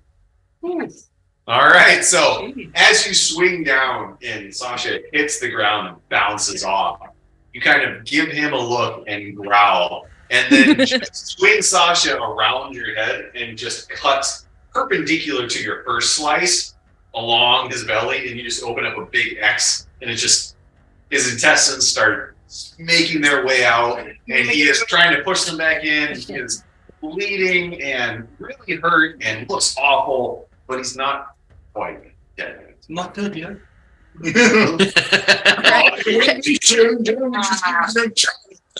I would like inside ropes. I would like to do your second attack. Yeah, I would like to believe that this is the moment where everyone else in the room is like, where the hell did that dwarf come from?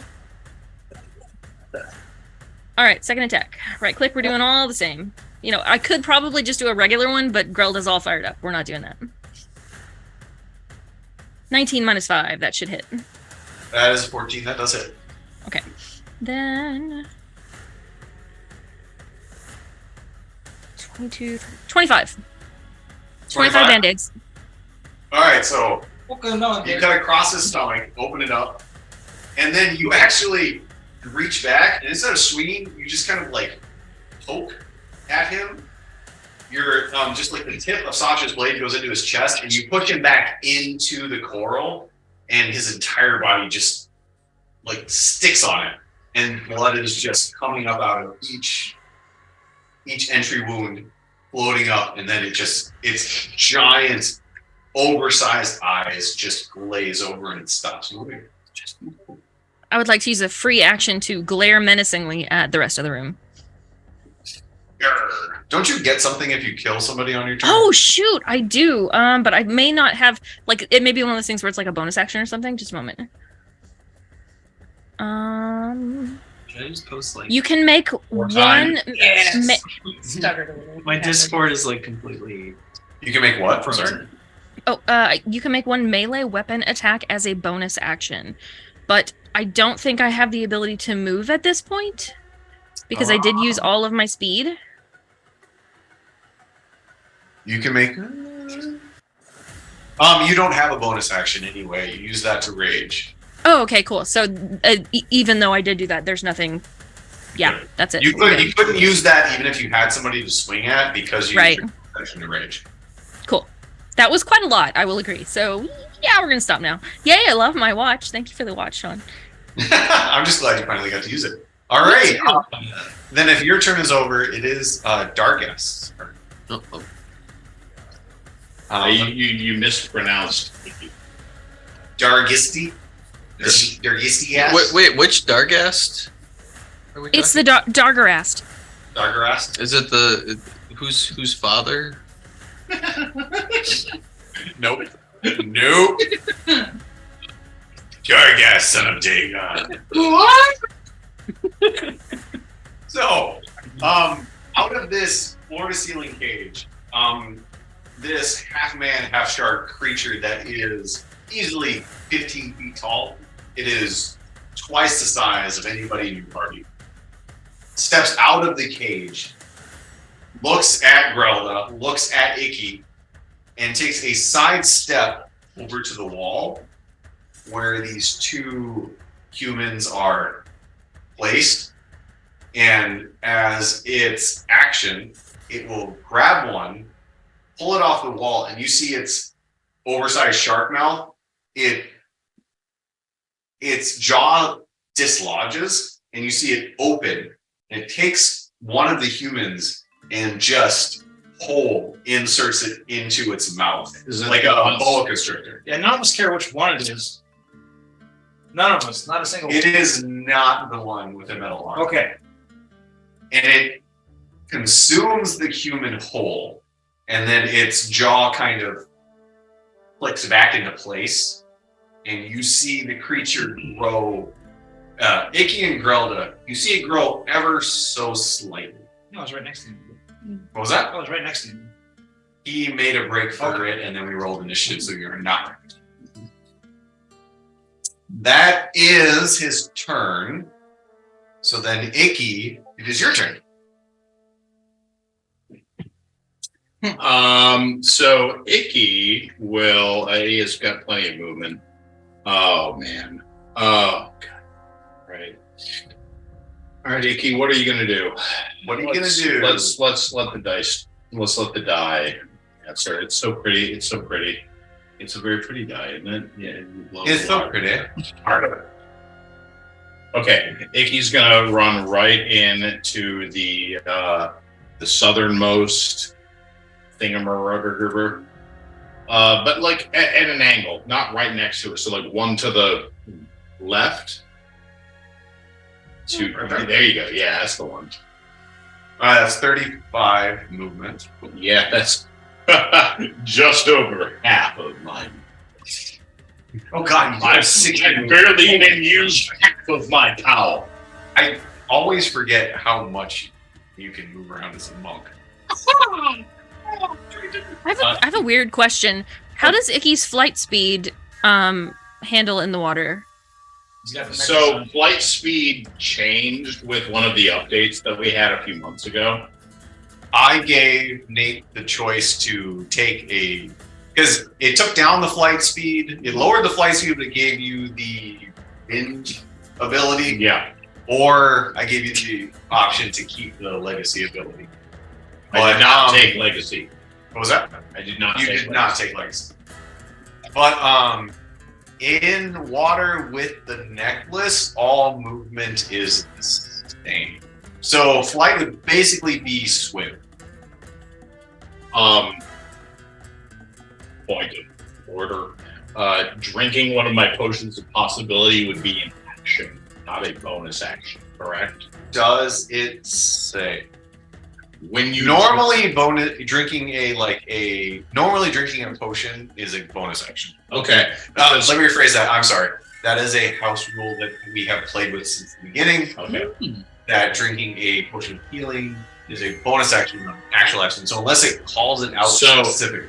So the text on Potion of Possibility is when you drink this clear potion, you gain 2 fragments of possibility, each of which looks like a blah blah blah blah. All right, it will be a bonus action. Bonus action. Bonus action. Well then, as a bonus action, I would like to drink one of my potions of possibility, one of my 2. So you have 2 fragments of possibility then. Yep. And that gives you a reroll. Yeah. Each fragment gives me a reroll on a d20. Okay. Within the next 8 hours. I mean, all right. Keep track of that for me. I will. I'm just telling you, I will not remember. I am. Don't worry. I was leading up to this. I was like, all right. I'm gonna try the fuck out of this. So, having drank that potion and having my possibility thingies, I'm gonna claw the fuck out of the thing that I'm next to. All right. Oh wow, that's a 15 to hit. That hits. Hey, all right, that looks pretty good. You're gonna deal 9 damage. Let me make sure I am. Right. That's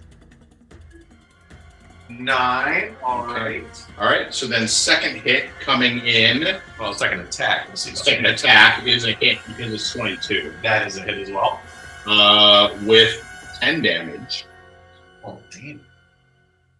All right. So as Icky makes his way into the fray, you come up to this deep one, and it had just taken its hands off of this human with the metal arm that it had pinned to the wall, and it turns to look at you. And as it's turning, as you come up to it, and as its eyes meet yours, you just take your claws and dig both of them into its belly, like all the way up to the knuckle.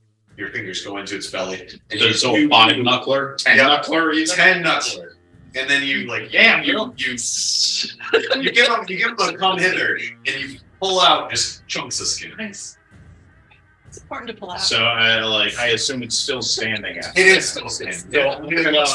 It looks rough. I am going to blow a key point and do that. Like it was an attack so nice. I'm gonna do it twice. That's a 1. Oh, did you roll a 1? I rolled a 1, 4 and 11. to hit. You roll the 1, But I will sir. So, Wait. I Change your thing, a fragmented possibility. you do. It's probably a good thing. Yeah, it's absolutely a good thing. So I'm going to re-roll that. Keep rolling. 19, so it's 29. That definitely hits. Oh, and FYI, Tarn is next, and then the deep ones. Okay. Just Okay, so thank you. Just so for planning purposes. So damage, 13. And then the second attack is going to be a 19 plus 10 to hit, so 29. That hits. And that will be 10 damage. 13. All right. So as you pull out, as you pull out the pound of flesh in your fingers, you actually We found the foot. you shoot like you jab your right claw in, and the creature. No, has anybody read the Mistborn series? We just read the first. Just the trilogy, same here. Yeah. So what you do is as you're like you punch, everything kind of slows down. You punch a slow one, and you see the deep one move in like 3 different possible directions. As you're slowly going forward, you see all the possibilities that it could move, and you readjust your claw to land in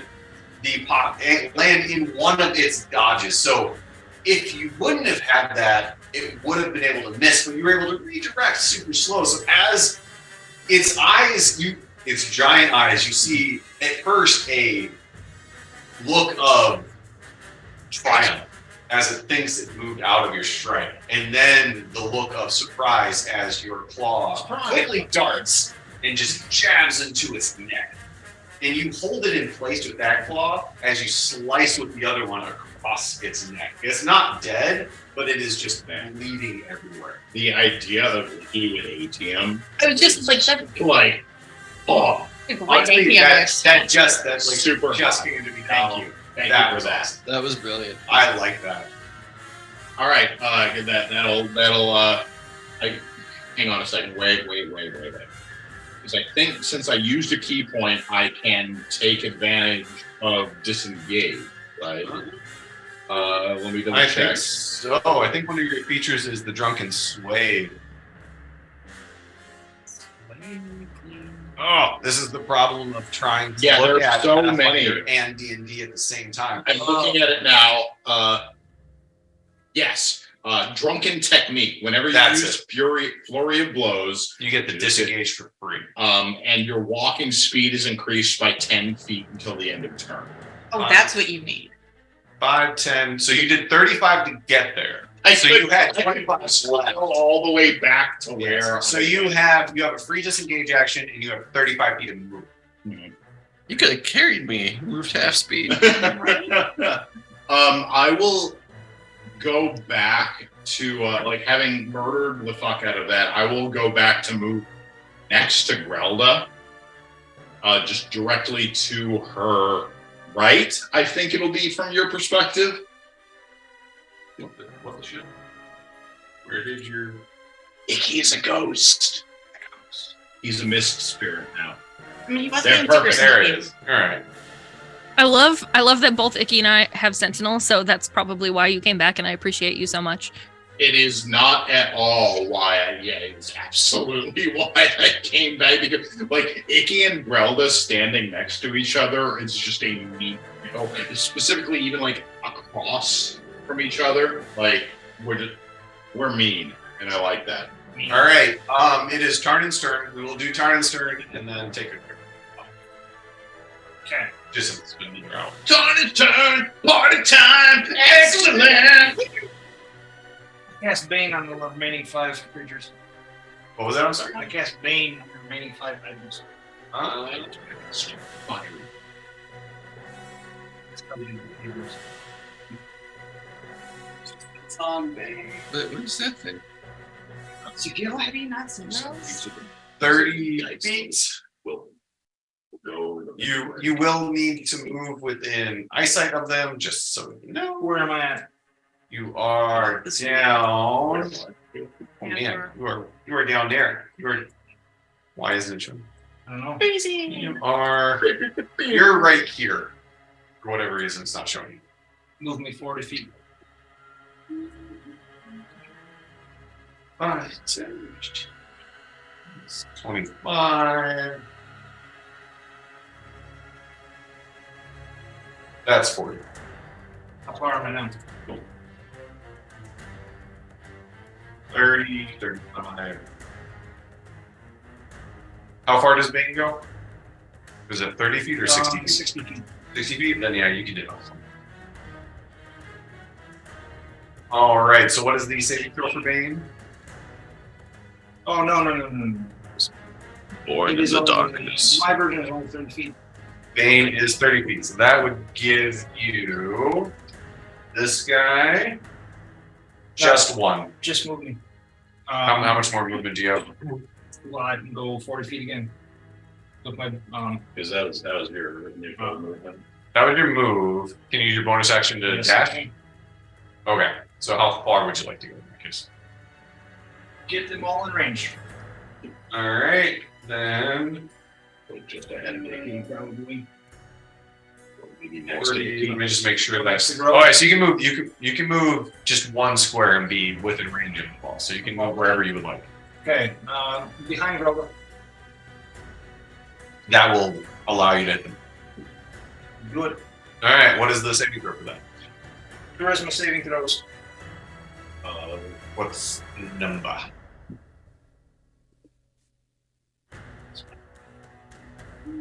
$18. 18. 18. Save DC. Oh, it is charisma. All right, we will do Dargast first.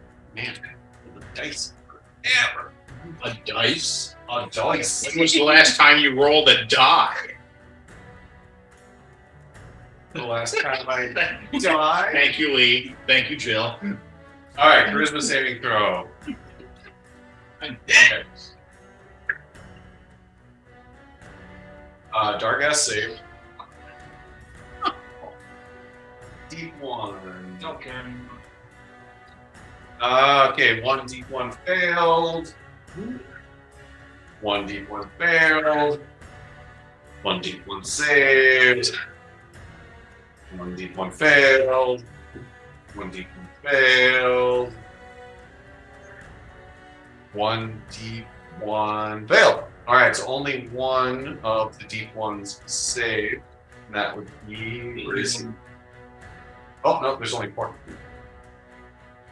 Yeah, one got killed, one got absorbed. Yep.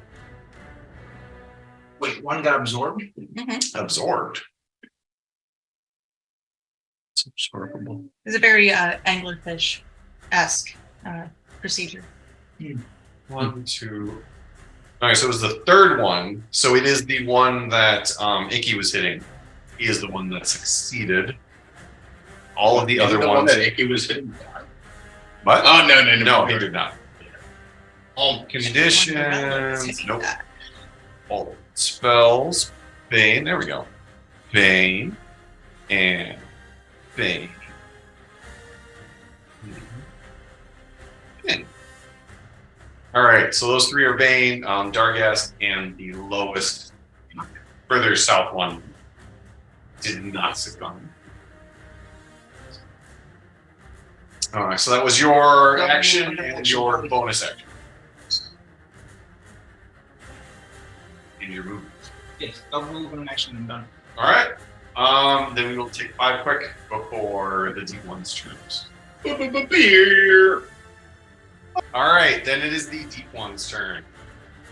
All right, Deep one number 1 is gonna do their thing.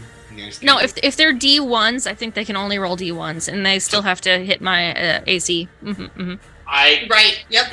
You can't argue with that You logic. cannot argue with that. logic. that is sound logic. And perfection. yet, I'm gonna do what I want. Oh. Because I'm the DM. All right, he's in charge. Dang it! Oh, I realized it. No. So A deep one is gonna move down and attack Tammy. Can you move the map, please? No, you don't get to see what's You're watching. Also, I am not personally being attacked. Grelda may be attacked, but that's okay. Actually, it's the deep one is breaking the fourth wall and specifically attacking Tammy. You dress yourself funny, and your animals are plentiful. There we go. Overly adorable. So obviously that. All right, so this deep one is moving down. It does have Bane. This is one of the ones that failed the Bane. And it is going to attack Grelda. So it does. It does get advantage. It does. So it is going to use its claw. So it one. That is 18 to hit. 19 AC. Okay. Well, it doesn't even need the -4. It does hit. But it does have a second claw attack, which is a 22 to hit. -D4. All right. Either you can roll that or Grelda. That's I do not wish to. All right, Bill. So that is a 22 minus 3. So that is a 19. Damn it. Which means he hits because he's the attacker, right? Yep. Tie goes to the roller. Okay, and I do take half damage, assuming it's not psychic. It is not psychic, but he gets.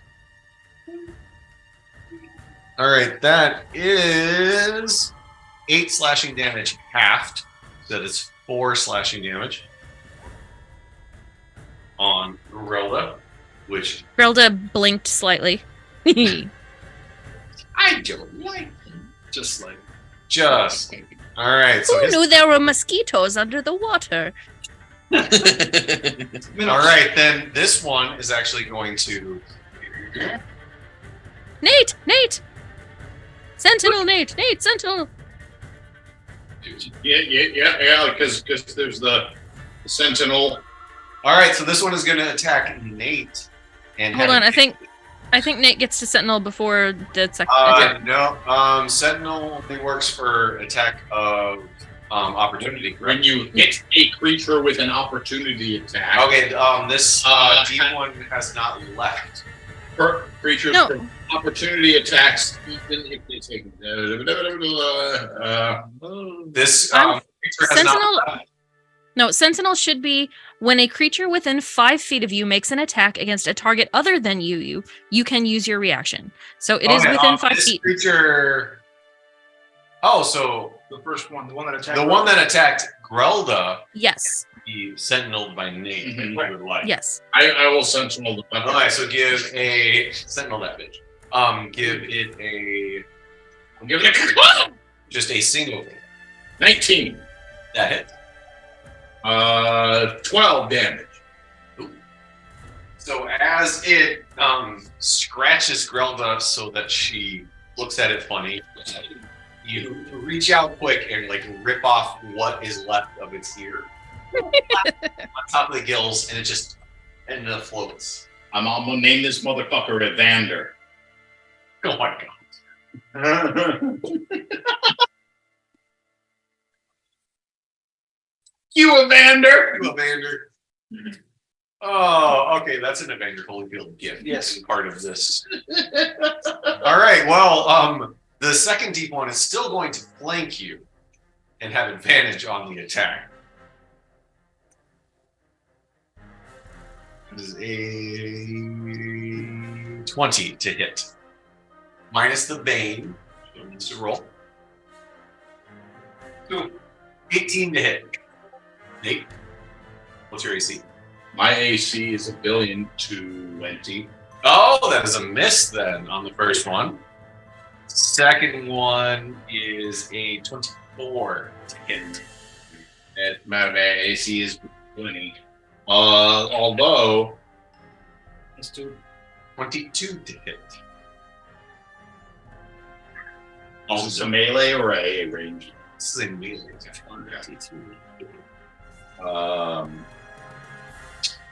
Then it does 8 slashing damage to you, Nate.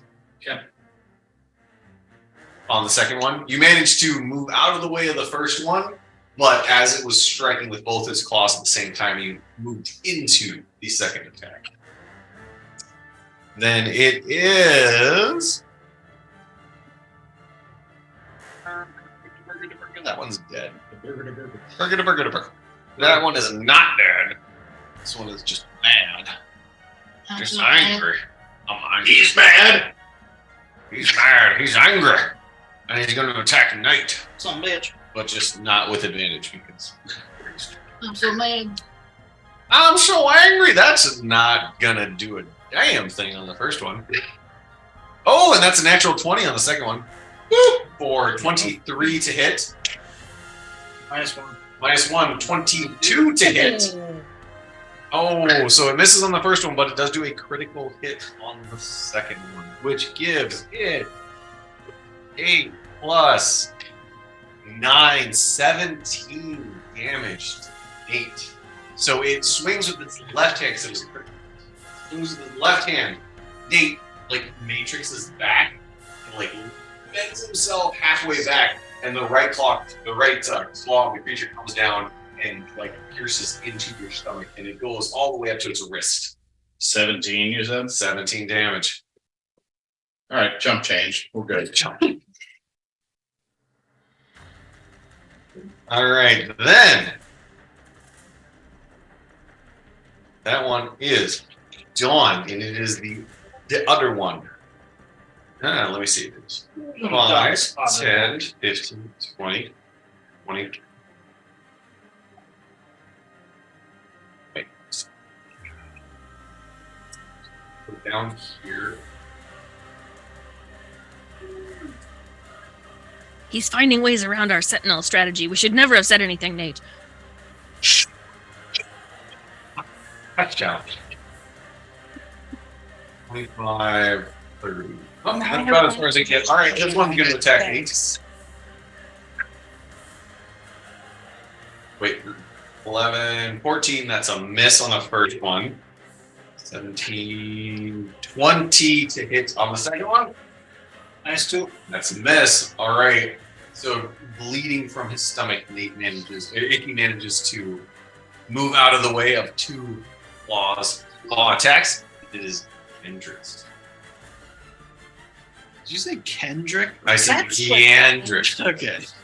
Kendrick. All right. So I think I'm kind of in the down. I'm pretty sure I'm just kind of basic. I probably still only have 30 foot of movement. But can I kind of go to the yes? Yeah. So 25 will take you here. Okay. Surveying the scene. I do only have 30 feet. So you have 5 more movement. There's a lot going on in there. Given all the commotion, I'm not going to ask where this metal-armed prisoner person is. I don't think anybody's mentioned it to you. Nobody's said it out loud as of yet. I'm going to see, from this perspective, I'm going to see this big old thing in the back. This big guy. Yes. Looks big half shark. Probably a little bit intimidating. And I'm going to cast spell directed at. Yeah, I can metagame this, but I'll just go straight for the big guy. All right, so I just want to minding you in particular, because I think everybody else has kind of gotten it now. I have no problem with you metagaming as long as it's something you're carrying. I'm going to cast web. I'm going to cast web at the big one. Okay. Because I could be like 5 feet. But no, I expect you to be a good player. Yes. And if you know something your character wouldn't know, then you would not use that information. You just kind of run around the corner after hearing all the commotion, seeing all this stuff going on. There's a big calamity going on right in the middle. You were going to cast web. I'm not going to do something that would hurt my friends, but it's been a while. Go past them to that big thing in the back of the room. I'm going to cast web. At what level? That'd be level 2. Oh, you conjure a mass of thick, sticky webbing, blah, blah, blah. It fills a 20-foot cube from the point for the duration, and that point will be on the big guy. Is it gleaming? 20-foot cube. What was that? Is it gleaming? Is it gleaming? Yeah, the cube. No. How tall is the room? 20 feet. Doesn't matter. Okay. No, I'm no good on this one. Sorry. So a big old web just blows up on that guy. All right, so it is 60 feet away from you, And right? And that's exactly the range. Thank you. All right. And 20 that, foot cube. that thing needs to do a dexterity saving throw of 19. All right, hold on a second. Get the 20 foot. Ooh, actually, let's see what happens. And if it's like 65 feet, I'll take a 5-foot step forward for the remaining of my movement. That's No, that's not a problem at all. I'm just trying to see if I have.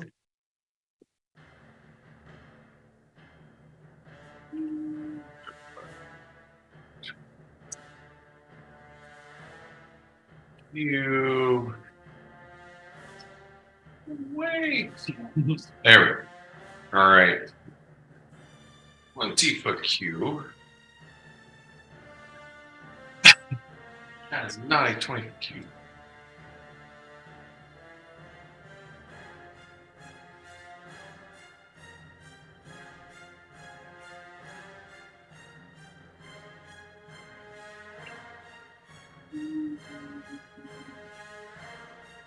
There we go. That's a 20. okay. I actually, yeah, that's fine. I said I'm going to shoot it right at the thing. So, the spell says any creature that starts its turn has to do a dex saving throw. So we don't have to do it right now, but For every creature that starts. yeah. Basically, if they fail, they're restrained, and they have to start. Is correct. Ooh, here you go. Yeah. I guess we could do it now for the big guy there if we wanted, but either way. We'll wait till he starts. Okay. What about creatures trying to move through it? Or enters them during the turn must make a dex saving throw.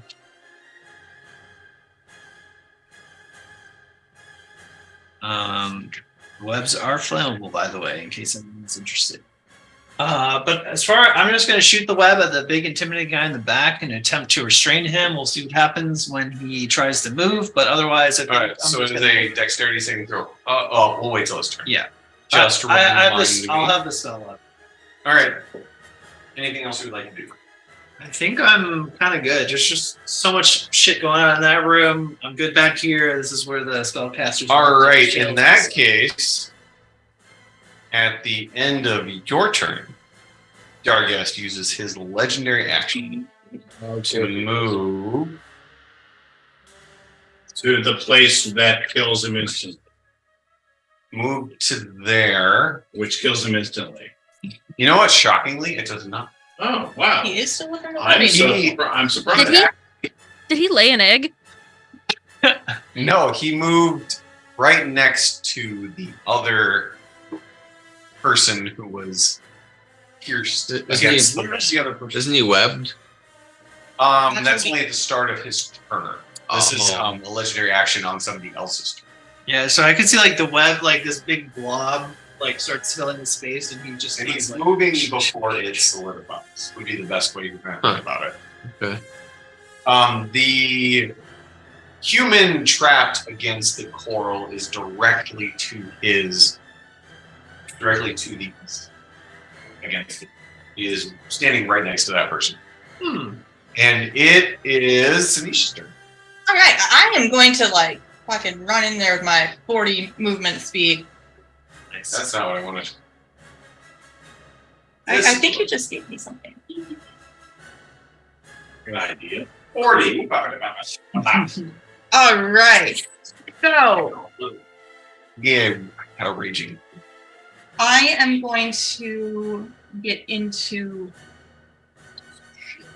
that dude's head, the All that non-baned shit. guy. Which one? That dude, the one without the bane. 2 up. The one off of it. Yeah. Okay. And I am going to level 2 dissonant whispers, that motherfucker. This is a song. Oh, God. And what is the saving throw for this awful mental thought? Mental anguish. Wisdom saving throw. Oh.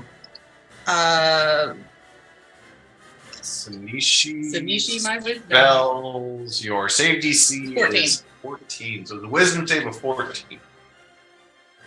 Well, these deep ones are super wise, right? So you rolled a 4. But he's going to use his legendary resistance once a day. That if he fails a saving throw, he'll choose to succeed instead. So he succeeds on the saving throw. Okay. In that case, if he succeeds, He only takes. he doesn't get pushed back and he only takes half. So instead of 18 damage, he's taking Wait, what were you attacking? the guy without bane. Yeah, the guy without bane, not the. You're saying the fish guys? Nope. The deep ones have the same. What? Well, Got it. so he takes half damage. Is that correct? That would be correct. So then you need to roll the damage. I did, and he takes 9 damage. 9 damage. All right, that is 9. So as you start whispering the song that never ends, you see his webbed claws go up, first to where his ears, where his ears would be. They're just holes. And then he pulls his hands away. He kind of looks at you, and his eyes don't blink so much as like this mucous membrane kind of moves over them. It comes back, and as it comes back, you do see him wince, and then blood starts to come out of his ear holes. The holes on the side of his head, for lack of a better term. His head. Oh wait. His head holes. I don't think they're supposed to come out of your ears. Not supposed to. All right. Anything else you would like to use? No. Pretty cool. All right, then it will be Geisen's turn, but at the end of Seditious' turn, Dargast will use his second legendary action, and he will reach the wall next to him. Grip the human with the metal arm, take him out, No. distend his jaw, and Oh, insert No. into his jaw, and then his jaw comes back into place. As it does, you see a metal arm kind of pulls out and down. no. And it is Geisen's turn. And it is 2 legendary actions. So legendary action to eat a dude. And he does grow in size again, Oh. a little bit, but noticeably to everybody who's watching. I guess a little bit less than the last time though, because it's now an arm. I have 30 feet. How 30 feet would take 30 to here. do I have line of sight to Darkest from there? You do, and he is about 45 feet. Okay.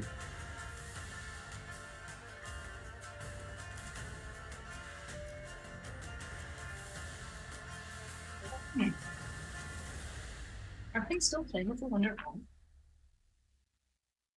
Magical. What's behind him? What's the circle behind him? Right here? Yeah. That is another deep one. So how do the physics of being underwater work? Can I cast fireball underwater? You can cast fireball underwater. D&D 5e has surprisingly very limited underwater combat rules. With the shark tooth you're wearing, the only underwater combat rules that you would need to abide by are every creature has resistance to fire damage. That means any fire damage is going to happen. Firewall times 2. Every other type of damage is normal.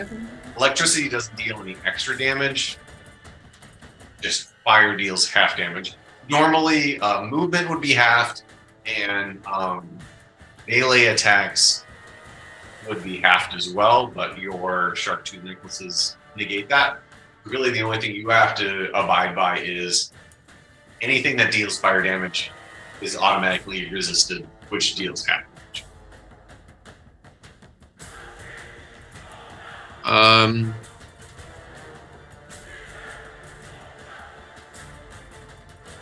Leading. Like electric damage when it's into electrocuting water. It would not. It's just D&D 5e doesn't have any rules for that. I get it from a realistic physics standpoint, but there's just no rules built in to handle that kind of thing.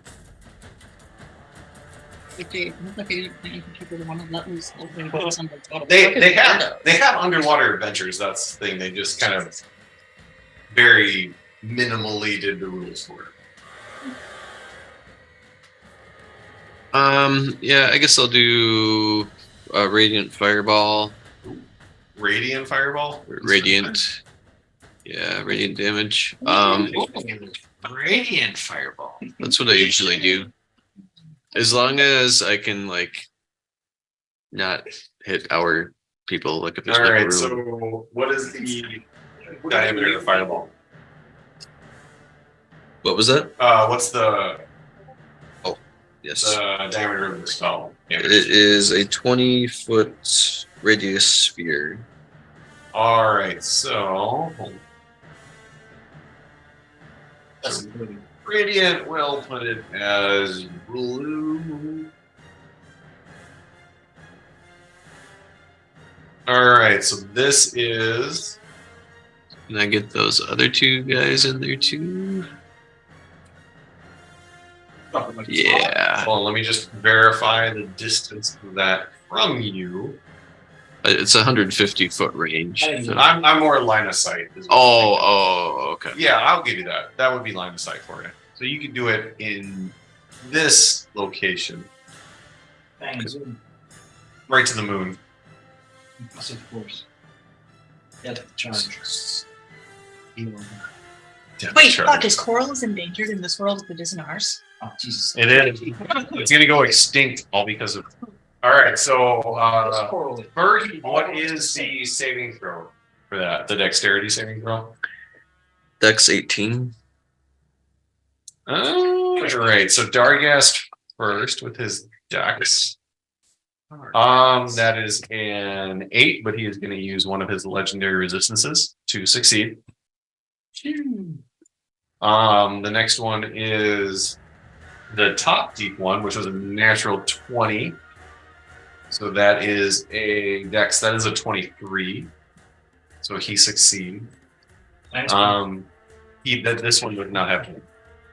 The next one that I'm rolling right now does have pain. So this is a dex 6. That is a 9. So that is a fail. This next one, which does not have bane, is a 21, which is a success. So we have 1 fail and 3 successes. So what is the damage? 0? Yeah.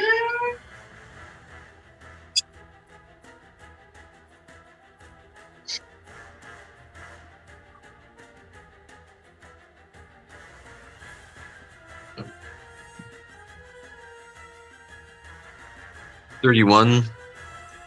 All right, so one of them takes 31, which is this guy. So first, let's do that one.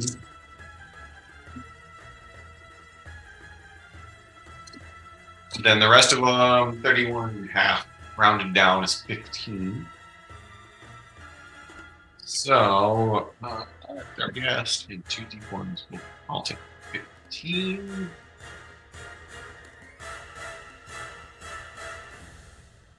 That is D.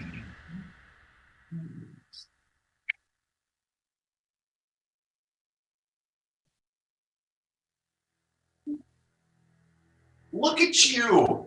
Look at you! Look at this guy. All right.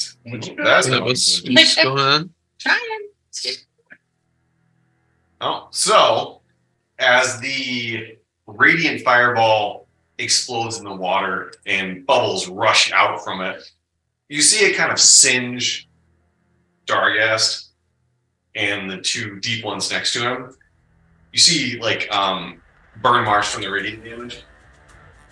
But there is one, the one to the northeast of Icky, who had been damaged. And the radiant damage kind of seems to flow through him, and light ends up piercing outward from inside of him, and he just disintegrates into nothingness. Yay. I have the webs are flammable. Oh, okay. Sorry, just let me get that spell. And that would be Deep One and Dargast. So we need to figure out what the Radiant isn't fire, though, right? Radiant is not fire damage. It's just really bright. Okay. It is very. It is more. Think of it like Positive energy. holy energy. Positive energy. Yeah. Yes. Okay. Like good holy energy. That kills you. Okay, True. as soon as this goes off and like Kills you in a good way. like when this goes off and like I see the ignite from like the Positive. bubbles, like I let out this huge scream, like Sasha can make bubbles, the fireball can make bubbles. Why the fuck can't I make bubbles? Hmm. Two different things. And that is a perfect time to make a Grelda's turn. Well, isn't it Octopus? Feathers? Yeah. Okay. So yes, it is your Octopus's turn. Good remembrance, Octomom. So, he's got 60 feet, so I think he can. So Is one of the best games ever. since the polymorph spell does not cure exhaustion levels, and Pieter was exhaustion level 5, which gives him a speed of 0. Oh, no. So he is just kind of chilling Oh. where you were. Can he like suction in a distressed sort of way, like his tentacles flail? Oh, he can flail. Flailing menacingly. You No, know? he kind of We brought a Magikarp to battle, y'all. he kind of flails like depressingly, I'm kind of and picturing. kind of pulls all his tentacles back towards himself. I'm kind of picturing him But like he he's has- guarding the he has air. Tentacle friend uses splash. Yes. It's not very effective. Damn it! I would have played that differently. That was a then. great spell Sorry, slot known that. usage. Yeah, he has a speed of 0, so he's just kind of chilling back by the entrance where you guys were. So we should. So what you're saying is we should have made him a blowfish so we could throw him at things. I mean, you can do whatever you want. Next He game. just I know, right? Live and learn. he's been pinned to the side of the wall in the cave for an extended period of time, so he's accumulated a few levels of exhaustion. That's why I. And A few levels, bitch. yes, he did. And with the octopus not unable to do anything, it is Grelda's turn. I am very happy to go. Did we miss a break that you wanted to take? No, I don't believe so. Okay, all right. I think that last one was the one I wanted to do. All right. Then the only enemy around Grelda is the one to the north of her. So she's going to scooch around until she gets a little bit of that sweet That's flanking sweet. action. Gotcha. All right. She is still enraged. She no longer needs to attack recklessly, so she will just do a regular attack. That is factually correct. Then I will still do the Great Weapon Master Attack because I will get advantage for free. Okay. So I can't. Hopefully, I said all the words I need to say before I do my normal attacking. We'll find out. You get advantage, -5. Mhm. You Plus get- 10. All right, here we go. Advantage. Roll.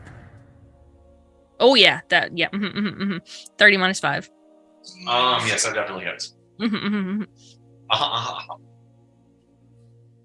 All right, we have 11 plus 10, which is 22, plus 3, which is 25.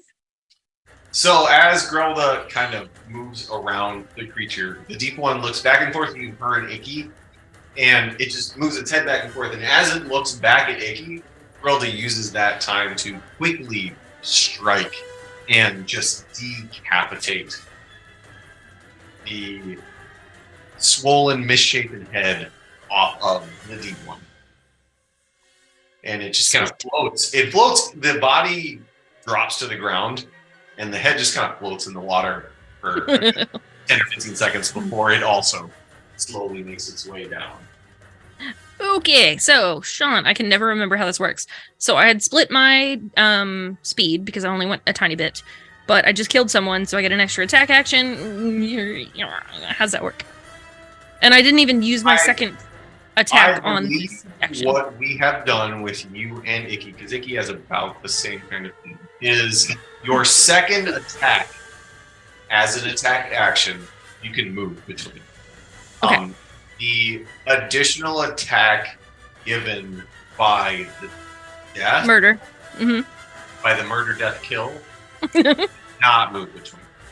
Okay. You can move now and use your second attack action, but you're only going to get one additional attack for this action as opposed to two. Okay. I'm gonna double check real quick. I can throw things. I do have 2 little hand axes. You've only moved 10 feet. Mm-hmm. So you have the rest of your movement before you do your second attack. Well, I'm wondering if my extra attack for murdering someone could be throwing the hand Does axes. it say? It really depends on if it says melee attack or not. If it That's specifically calls out melee attack, then you can't throw it. I will take a look if I can find it. Murder, murder, murder. Great. You can make one melee attack action. Okay. So you can't throw anything as part of that. Okay, cool. So then I am going to use the rest of my... How much speed do I have left? I moved 10, you said, right? 10, So yes, I have 25 left. Can I scooch around the bottom to get advantage against the one opposite Icky, or do I have to go past the boss? 5. So, hold on. 5, 10, 15, 20, 25. Oh! Wait. Oh, it's No, magic. that would give one of them, that would give the other one an attack of opportunity. Comes down towards. So in between. 1, 2, 3.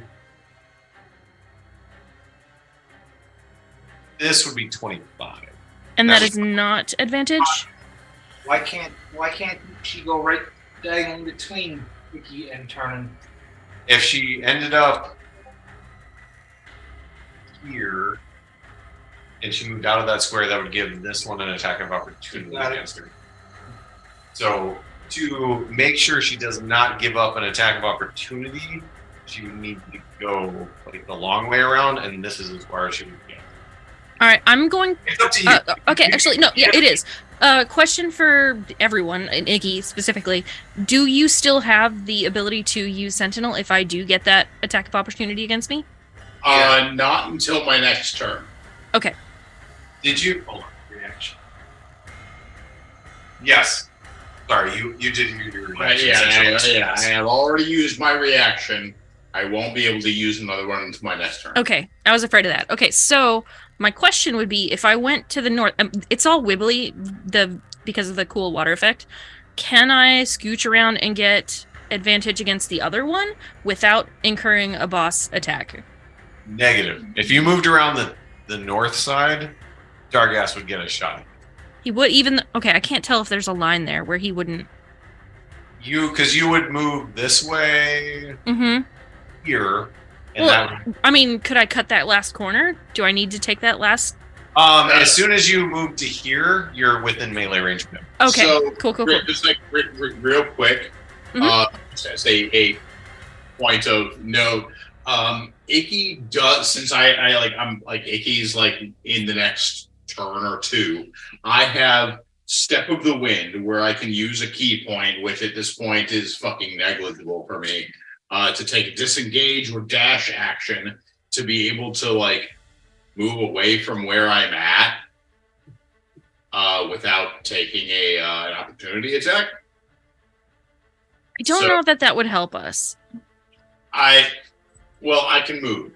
The point is, I can move to somewhere where if you move somewhere, or if Grelda moves somewhere where we can do a pincer, and move to a place where you can take advantage of that without taking an opportunity attack. Could he do a night move down 1 over 2 and end up there without taking any attacks? Yep.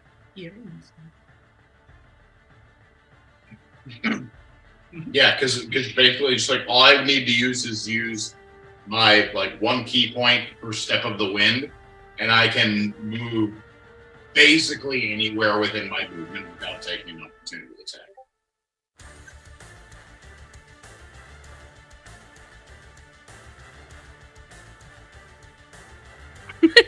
Sean is like, it's too late for this many brain things.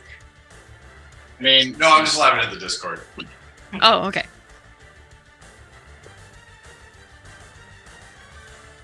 So Grelda, Mhm. on your turn, you cannot get advantage by flanking without giving up an attack of opportunity to someone.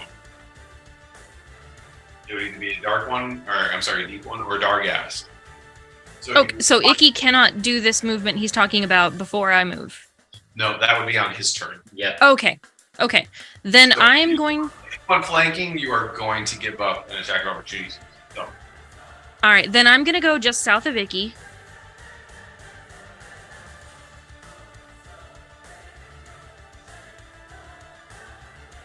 This music is so epic. I love it. All right, and then I'm going to attack the one to the upper. Yeah, the upper one. the upper one. Okay. Mhm. All right, and this one I will attack recklessly. I think I Alright. can choose to get in the middle. You have to choose a creature that would not get advantage against you. We're gonna go with the big dude, All right. whose animations are so creepy. Well done. You can thank Patreon for that. Oh no, you said. All right, then. I guess it's men. Oh my God. All right, then I am going to attack with Great Weapon Master, which does the -5 to hit. Okay, so you have advantage, but -5. Correct. Here we go. Yeah, that hits. 29 -5. Oh yeah, that's definitely. Yep. And then Sasha's. Oh, Sasha. Ouch. All right, so 17, 7. 20. 20. What? Uh, So master is +10, and then your raging is +3. mhm. Yep. And that was against. Has not been damaged yet. Oh. That is your first attack. Mhm. So No. you use- That's it. That should be the end. I did my first attack to murder someone. You are correct. Okay. All I mean, right, as so much as I'd you love guys to attack kind of again. Make your way around Icky. You just one-handed kind of like flip your wrist and manage to cut this deep one from like, its hip up to its shoulder. Mhm.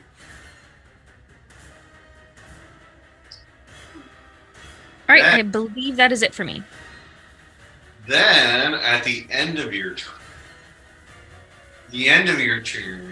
Dargas is going to use his third legendary action.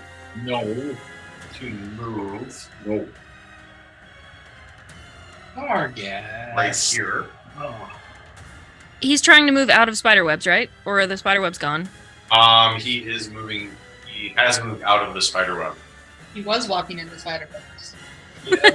Thank But you. now he's asking you to leave a message, and he'll call you Yeah. back. Yep. It's start turn or enter, so with legendary action you can probably it's like still It's one of those wibbly wobbly, Yeah. timey wimey. he's able to Perfect shit. escape before Yeah. he gets webbed up. Yeah. You know, it's just because of his legendary action. Until my next turn. He looks pretty friendly. I feel like he scooted past Icky to do that. Oh no, he's still in Oh, Icky's range. he's So still it doesn't within- matter. Yeah, Yep, he's still okay. within range. All right, so now looks like it he's is laughing. his turn, Oh, and gee. he is going to. Maybe sometimes. He's going to attack the Ixter with his bite attack, which is a 22 to hit. All right. Because that my AC is 20. One moment here. Uno momento, por favor. That's how Moonin shows it. It really is. She'll be like, this is great. All right, I don't think there's anything I can do. All right, in that case, it does. Oh, those are very high rolls. No. That is 16 piercing damage. Yeah. On his first attack. Okay, I'm gonna use my reaction Okay. from Sentinel to make a melee attack. Okay. Alright, it says I may make a melee weapon attack, which is not an action. So one attack. Single attack. Yep. Can I do And the it is reckless? not- reckless says to use your bonus action, correct? Oh, does it? I Surely not. believe it. No, it can't. I can't. It can't be because then I couldn't reckless and rage on the same turn. Reckless attack. You get an advantage on melee weapon attacks during this turn. Oh, so Your turn is over. okay, It's so I cannot a reckless. different turn, so you cannot. It's okay okay. if I can't. No, it specifically says when you make your first weapon attack on your turn. It is Okay, not so your turn. I So it is- cannot reckless, No, it is. and I straight- cannot great weapon either. So I can just do a regular attack. That is correct. All right, It is thank you. Regular melee attack. Fingers crossed. What do we get? 12. I rolled a natural one. Really? That's one that is not going to do it. Wait. Can I do the thing? You said we have one inspiration. The inspiration, yeah. You do have an inspiration. You can. I would like to do my inspiration. Okay. 3 mothers. Oh, I mean, it's better than Hey, it's nothing. better than one. Good job remembering that. All right. Yeah. So that was a wonderful use of your inspiration, and you. So as the creature attacks Iggy, it reaches out its large, sharp maw and just takes a bite out of Iggy's feathers. Iggy's feathers like floating in the water. You reach Sasha back to attack, and then pause as you're just like, "Oh my god, this is a really big shark." And then you reach Sasha back again, and you're like, "Okay, I'm gonna do this." And you just kind of like half-heartedly swing. And That's out of character, for the record. but I will say, your swing with Sasha causes Dargas to kind of pay attention to you, Ooh. and it tries to bite Icky again, but its eyes are on you, so Icky manages to move out of the way of its second bite attack. But it's going to do a third bite attack. That is much worse than the second. Oh no. Icky does manage to like Matrix Neo between the two, just back move one and then swing his wing out of the way of the other bite. And with that, it is his turn. Icky, you're up.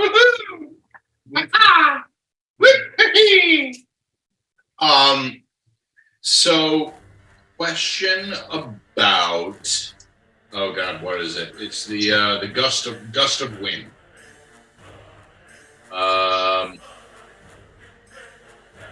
So it is a.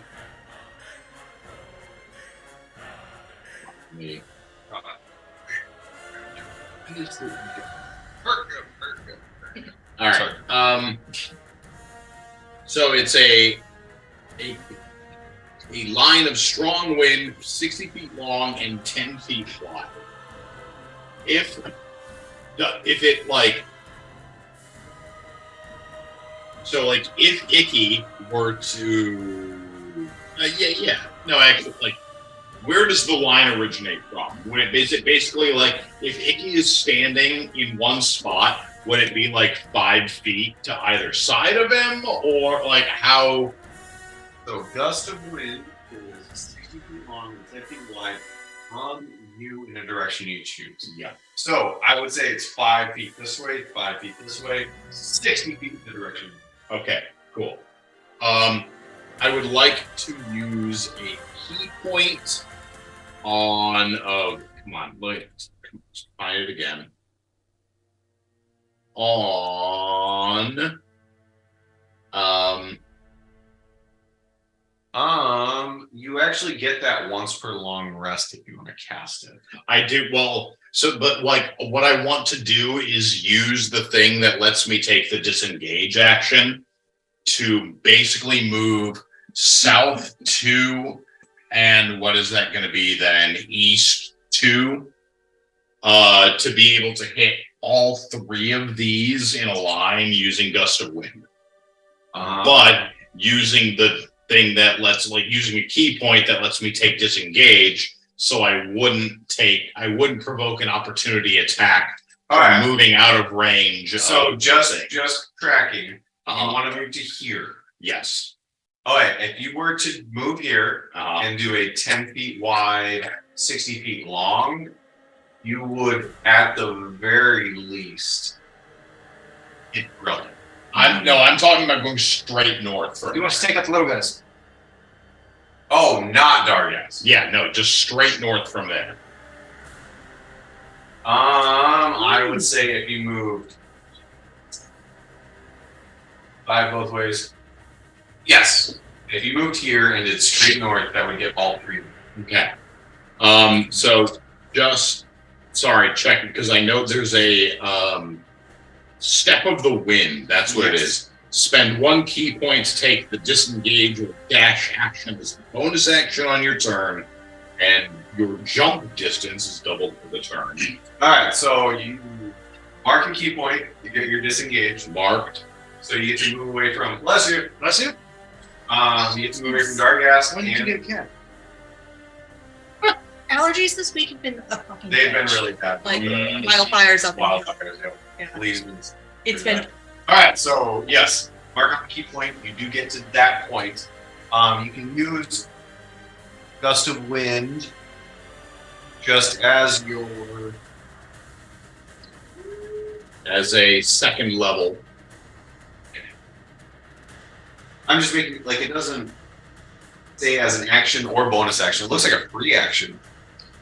It doesn't. Because it says once per long rest, you can cast Gust of Wind without requiring a material component. You can also cast this spell normally using any spell slots of second or higher. But as a monk, I have no spell slots. No, but it also, I mean, it doesn't call out a action, bonus action. It doesn't call out requiring anything to do it. So it's basically a free action to me.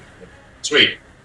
Cool. I'm going to, all right. So first then, before I do Gust of Wind, I'm going to claw the one that's within melee range of me. Which one?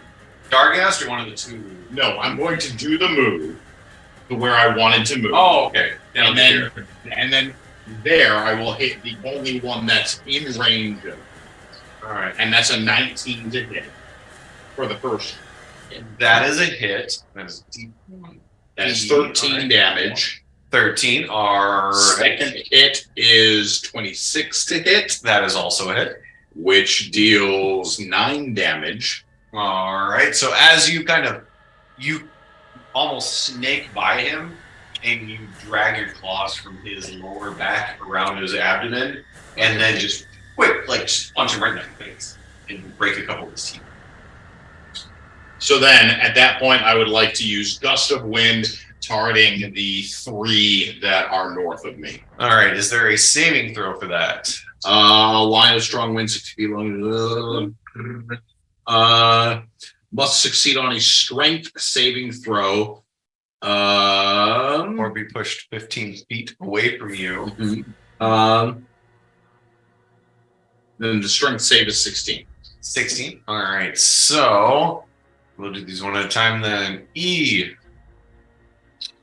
What is the strength? They're super strong. Super strong. That is a 21. Boo! Number 2 is saving throw? Saving throws. That one does not have Bane. That is the upper right one. These next 2 both have Bane. Upper deep one. The upper deep one, as opposed to the lower deep one. Okay, so this is the mid deep one, actually. That is also 21. Jesus fuck. -1. So 20. Yeah.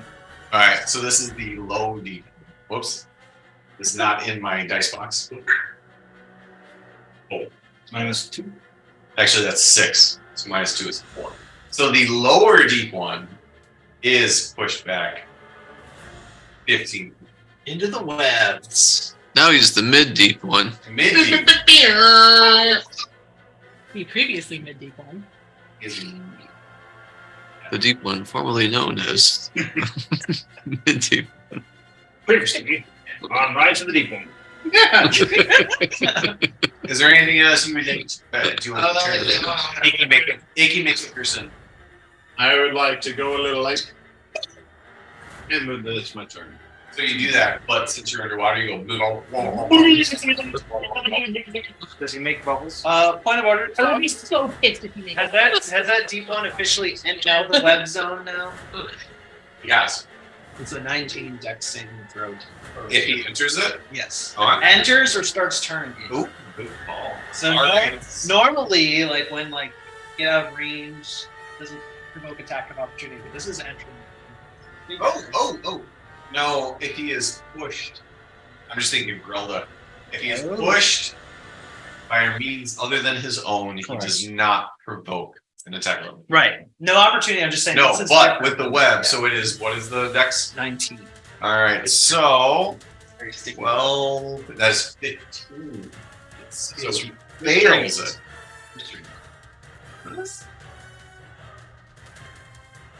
Condition. Restrained. No, he is restrained. Which.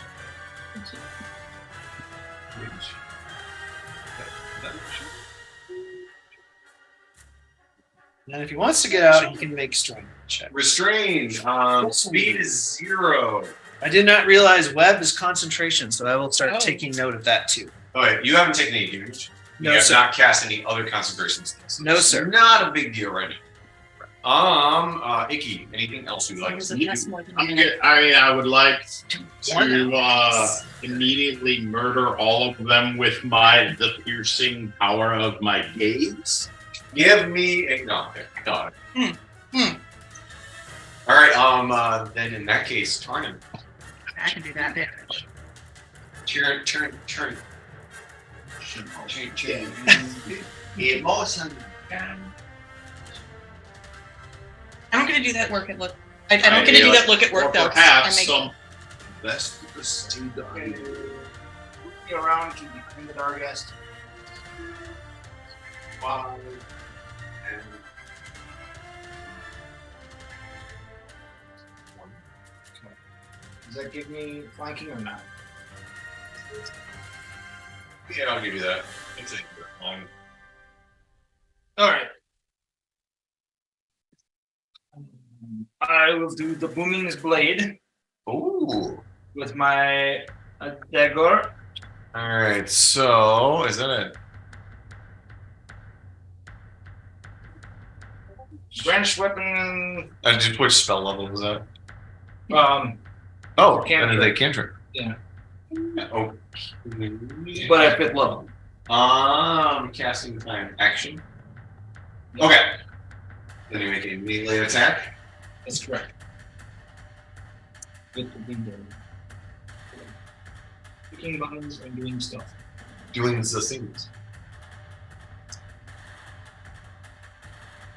Yes, that's Seven. 17.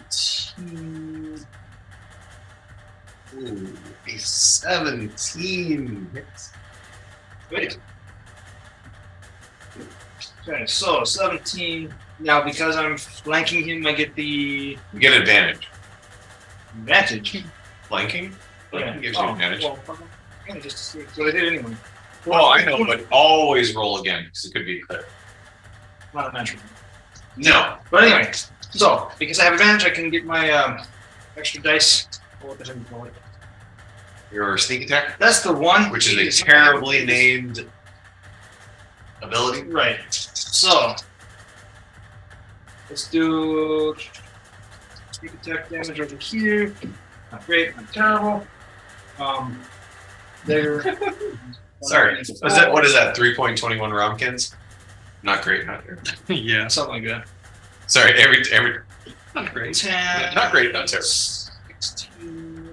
plus 6 is 22 plus 4. Bless you. 26. 26. Oh, that's right. The spell itself. Auto kill spell. I don't have the kill spell anymore. Oh, they went away. All right. So, and then the 8. Oh, is there a blade Huh? effect? Yes. I'm gonna put this. We'll do this one. And then an additional 4, so a total of 26. All right. And then he has a booming blade effect on him that will. If he moves. Oh, wait a minute. Did I do it wrong?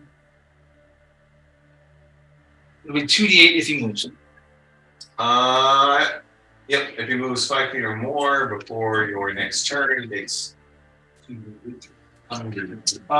Dirty. And then I will cautiously back up 15 feet. Are you using your bonus action to disengage?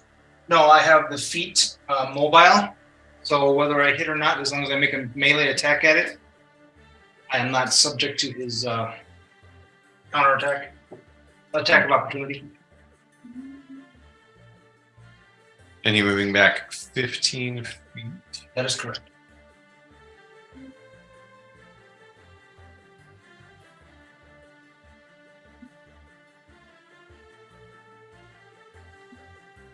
Very nice. I was just looking at mobile. All right, so moving back to here. And now I will use my bonus action and take a dagger attack as my he's not flanked anymore, so it's just a straight roll. Because I moved back, right? You did move back. What allows you to take a attack action as a bonus action? Which My crossbow is my attack weapon.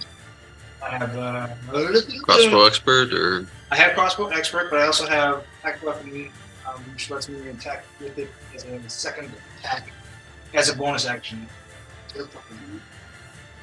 Technically, there's like a sliver of the outline of that icon that is between Grelda and Tarnin. Well, first, let me know what allows you to use it as a bonus action.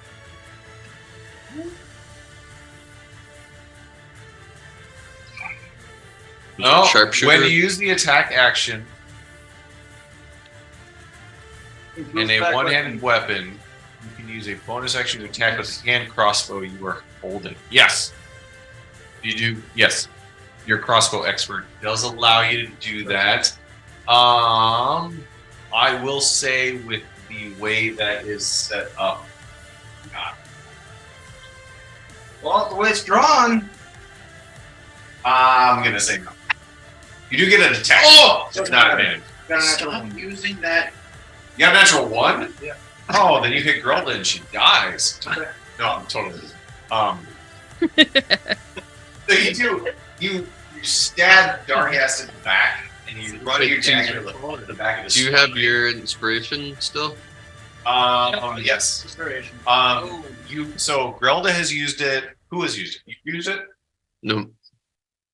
I considered it, but I didn't for initiative. Nate. Have you? No. I used my. I thought a second. I know Grelda used it. Thought a second person might miss. I thought so too. Nate did, but maybe not.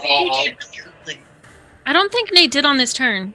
I don't feel like I did. If you say you didn't, like, I thought somebody did. Maybe it was just talk about it. I feel like the extra action shit I took were all key point related. You do some pretty cool things. They're key points. 7 Especially points. with the 7 points? All right. Alright. So as you back up, the blood's still spilling out of Darghast's wound. You manage to let your hand crossbow off, and it catches him in the shoulder, pierces into his skin before he reaches back with one of his clawed, 3-fingered hands, pulls it out, kind of lets it float to the ground. All right. That's all What are my possibilities? All right. Does anybody want to take a break? Otherwise, it's the deep one's turn next. I just didn't know if anybody wanted 5 minutes. A brick? A brick? I would love a brick.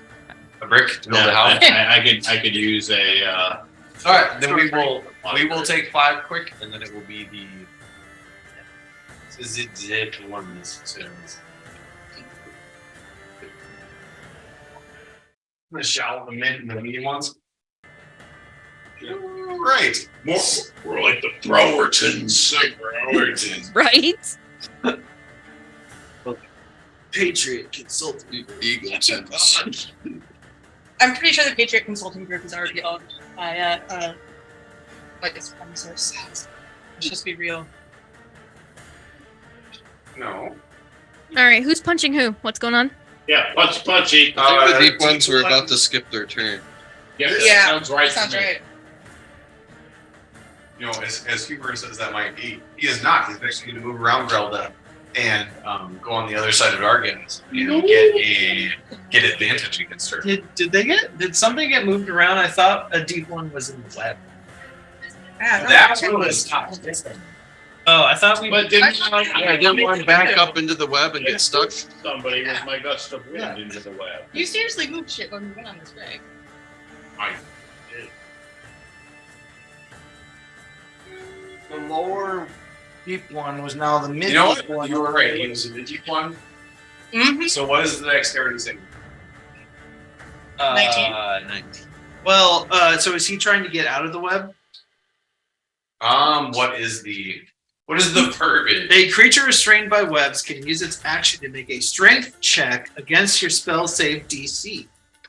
I feel like the moral of the story here, Which I believe is a cannot be 9. trusted. As the DM. Yeah, after you gave us that whole speech about how he can trust us. I you said just I have could to trust worry. you. Come on, these are 2 totally different things. Accurate. I mean, Grammar, you should That be able to starts catch that. stirring it wasn't a coincidence that we were saying. Let's make it that dexterity while we saving. was at work. Now she's black. So if they are restrained, He is not restrained yet. Okay. Let's make it a dexterity saving. It's a 19, first. 19. Oh, easy. Easy peasy lemon. 19. Wait, is that saving throw? That's 8. I'm gonna say that was probably difficult, lemon, difficult. Yeah. He does fail. So now he is restrained. So what is The next one. no? What is the restraint? Oh, if He they are just restrained dies and they instantly. want to break out, they do the same check, but it's a strength.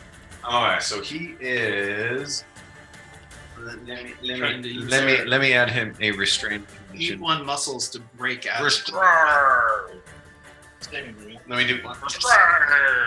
Sorry. What is the restraint? A restrained creature's speed is 0. It can't benefit from attack roll. Oh, so basically, his turn is over. Well, that's That one's turn. that's a shame. All right.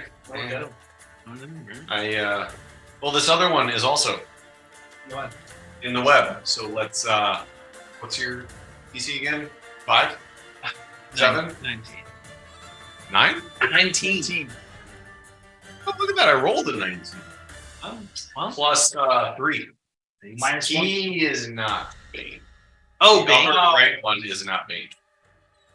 So he, Yeah, the upper deep one is not being. the upper deep one, He is free. will soon become the lower deep because he will move. God, he just Fine. F you webs. Like fucking webs. I'm out. Roll. Right there. Look at that. Right there. Right there, and he gets advantage of his attack against Grelda. What do you know? The DM's using strategy against Thankfully, 3. I did not attack recklessly, so you just get a regular attack. He's also flanking you though, so he does get. Oh, god damn it. Oh, I hate how things that you guys can use can be used against you. Doesn't even seem fair. We can get it, but they can't. How dare. How dare they? All right. Oh, that is a low number. Is it? Ooh, that What? does not hit. He has advantage. That's a 7, so that also does not hit. Sweet. So never mind on that one. All right, the other one will.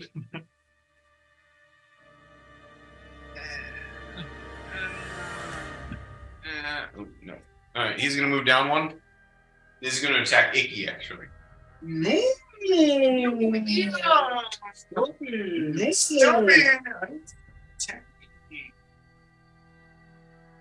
Oh, that's shit. That's a 21.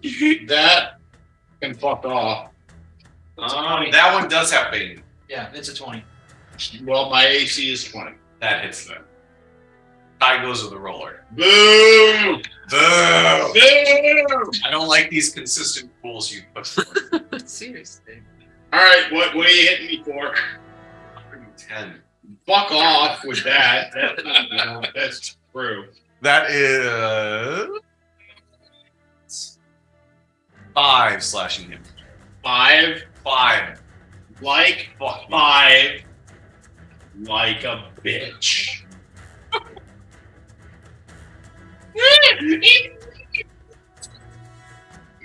Icky over exaggerates how bad that little bit. Like,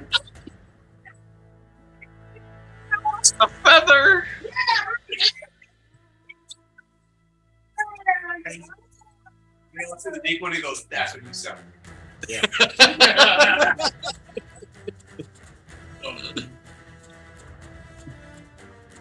5. Yeah, 5. And that actually after that 5, very dramatic damage. Yeah. It's Kendra's turn. Out of 122%. Out of 122%, I'm like at 92. No, I didn't say it. I didn't say it. I didn't say it. I didn't. Nobody knows. The trouble I've seen. Quick question. The one that hit Icky has a little red icon on it. Does that mean it hit? Maybe didn't hit? No, that was Bane, and that did not hit enough to Okay. not. I tried. Gendrick's going to take a step forward, and then is going to try and Dan is going to try and do some damage to some of these deep ones.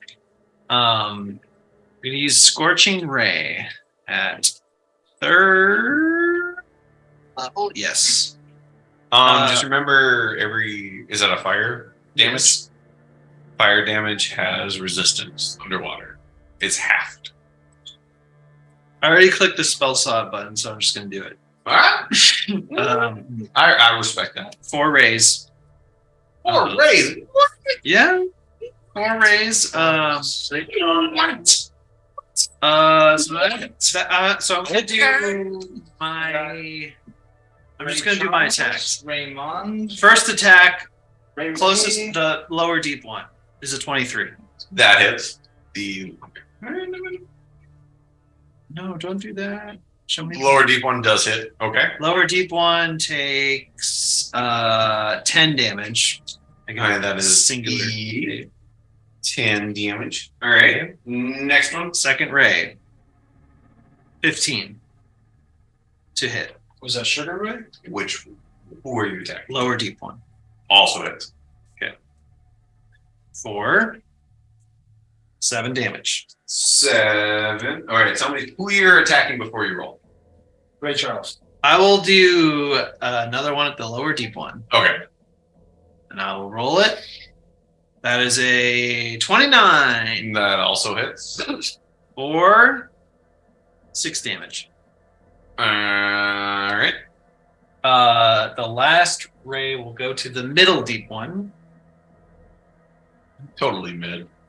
Mid deep one for a 22, which I'm going to assume is 22 is a hit. Is a hit. And I'm assuming you're doing all the resistance stuff on this for 7 damage. 7 damage. Yeah. So All right. So as you raise your hand, the three, and then on. yep, flow out of your fingers and strike the deep ones. And as they hit the water, you see the impact sizzle off and kind of a lot of the heat dissipate into the water.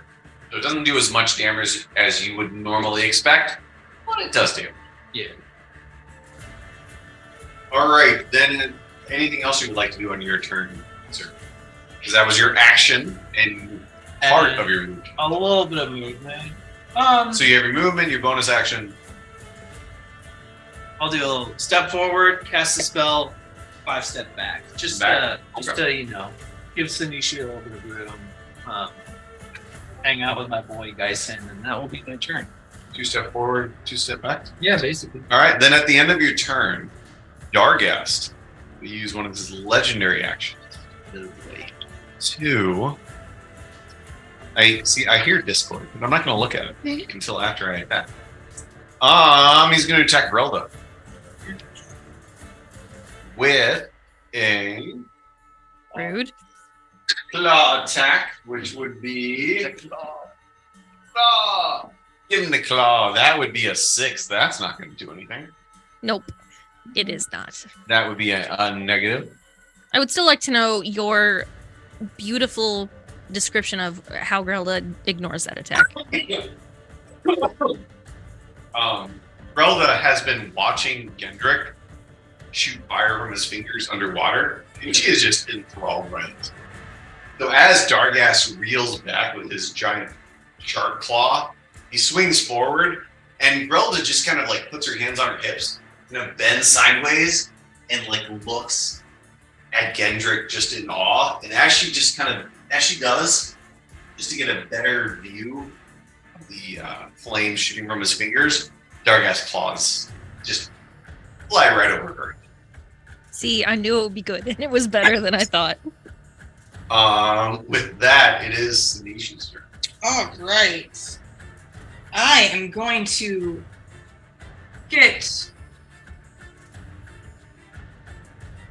move forward 10 feet. Get it. Yes, because that prevents the. Actually, if I move forward one more, I'm still good. You are still good. Okay, so I'm gonna do 15 on your. It's only when you leave. And I know I'm gonna be really annoying just talking about all the differences between D&D and Pathfinder. In Pathfinder, only certain creatures have a attack opportunity. Okay. Nice. Okay. Not everybody does. It's a very specific, which is kind of a lot more sense. Yeah. Because you can do it, you move out of range of some creatures, but you just gotta be here. Anyway. All right. Anyway, I'm gonna attack the motherfucker between me and Nikki. Then you get advantage of it. My Oh, bitch. 22. That's a hit. Is that with? That's with Janice. advantage. Yeah. Oh, yeah. And 9 damage. Okay. And attack with my second hand. Also advantage. Also advantage. Cool. 23. That is also a hit. That'll be 11 damage. And then I'm going to take my third attack, which I don't think I have advantage on. You still do. I do still. You still do. Advantage. That is your bonus action, but you still have advantage He's on still hanging out over there. This isn't my bonus action. This is my second attack that I get to do on my turn. With your 3 attacks, there are 2 attacks and a bonus action. Okay, there's 2 attacks. So, however you want to do them, they basically work out to that. Well, fine. Hello. I told you advantage. Roll. See what the fuck. Excuse me. No. I don't think that was with advantage. Let me try this again. Give me. Well, 11 and 12. Okay. Well, 12. Neither of those hit. Okay. Well, 11 was damage. The 12 was with Oh, you were right. out. So you just roll again. Roll another attack. It's not letting me do a regular one. 17. Looks like 17. 17 does hit. That'll be another 11 damage. And that is enough. All right, so as you kind of move up around this one, he is staring Icky in like eye to eye, and Icky just like caws at him, and that gets his attention just enough for you to come up behind him and take both of your axes, swing them both at the same time, hit him right in the waist of like below the ribs, dig in deep, come out, and then you just take your right hand, swing it around your head, and just decapitate. Everybody just has this vague feeling that there's a over-publicized corporate mouse somewhere in the cave system. Can't put your finger on the environment. Kind of get the feeling they're giving a giant middle finger to the state government. Yep. All right, so that is your movement, your action, and your bonus action. Is there anything else you would like to try and do, Sanishi? No, I'm just gonna. Otherwise, it is Geison's turn. Can you move me? I didn't ask which one of my comrades was up there. You move me up to where I have line of sight to Dargast. Hopefully, there is a place. Probably. About 20 in the base. Right there. And then I'm gonna cast Force Cage. What was that? I'm gonna cast Force Cage. Oh, shit. All of these new spells are just throwing me for a loop. All right, what level is that? What if I actually live? 7. 7? Then you're going to be Revenant. Revenant. Gross. I won't beat you, Louis. Shit. So I'm gonna capture him in the cage form of it. Sorry. Jesus. Oh, yes. The other way around. Yeah. Sorry, I'm doing my best to make There's you people slap with that cage in the web. Charisma 18. I don't know. I mean, he looks really Sorry. good. All right, so that is a 2. I know. Plus 5 is 7. However, he will use his second No. legendary resistance No. to make that saving. Wait, I'm down. Oh, it's an automatic to me. Legendary resistance is an automatic save. However, that is his second of his. I believe technically it's called use a bit. It's Russian, right? And I don't think it does I would anything. like to mention that you're a beach. You're a beach. I'm going to use this ability. I want to make Oh, wait, you it's- know. Look into my eyes. Yes. Sean, Yes, you're a beach. so I think he only makes the saving throw if he's trying to use teleportation magic to leave the cage. Oh. That's sexy. What is that? Let me see that. I could be wrong, but I don't That's see anything sexy. in it. What is about- that? Let me see that. I just want you to know those were the words that just happened. So, who is going to be responsible for a out of context Twitter Say, going forward? not, Not it. I mean, I'll do it, but you can't expect me to participate saliently in the rest of the game if I'm. I think that quote in and of itself is a sexy Twitter quote. There you go. I will participate, but you can't expect me to participate saliently in the rest of whatever is. That story of my life, really. Alright, I can confirm. when you cast a spell, any creature that is completely inside grab.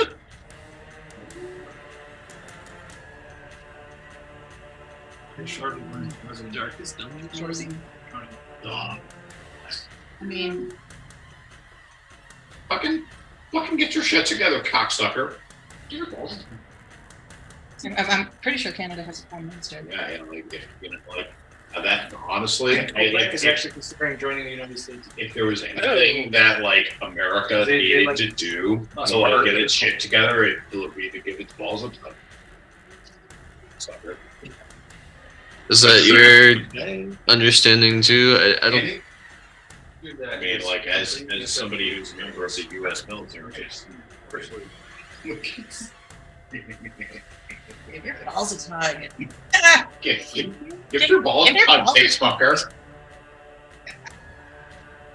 He's so much more likable on the show towards you. Yeah, like the shores and shows. A little disappointed that he doesn't do the naked handstands in the shower, though. That, my favorite part of Shoresy is watching those naked handstand showers. I'll give you that. Got a nice ass. What can I say? Yes. He's got a nice ass. Yes. Holy shit. Holy shit, you cocksucker. Yeah. Such a good Shoresy. You're fucking cocksucker there. You fucking No, like if I'm reading the verbiage of the spell, the only time I get to roll a saving throw is if I'm leaving it in teleportation. Or which I guess is going to be another. Interplanetary magic. No, I'm just saying, I've never read the full text of the spell, and it's just when you cast a spell, any creature that is completely inside of the cage is trapped. It only mentions a saving throw if you're trying to leave it by teleportation. There is no other way to get out. There'd be another way to get out. Otherwise, that's like. It's a 7-level spell. So it is like super when fucking you get 7, 8, 9, those are like the. That's like power word kill. Yeah, this is Okay. like I can change Why don't you just do the that? general conception of reality. Okay, that makes more sense. All right, so from what I'm seeing, there is no saving throw. He is trapped. That's my understanding. like a bitch. So it's up to 20 feet. How big would you like to make this trap? Just big enough to fit him in. Dargast To- and Grelda. Cage match. Oh, I'm gonna win. I'm gonna win. Dad. Let me tell you something, Dargaz. You may think you're top shit, but you ain't.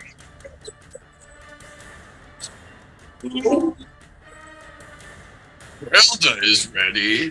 Can't even do it.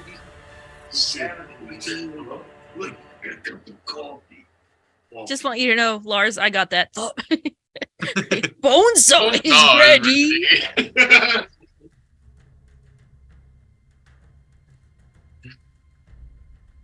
Yes, as a comparison, the other spell I have that's that level basically makes a copy of myself that I just keep forever. That has half the hit points and Allow myself can't to regenerate spell slots, but still, but it can still do like anything I can do, pretty much, So, sexy guys and stuff.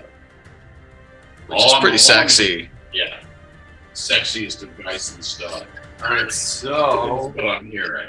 he is trapped.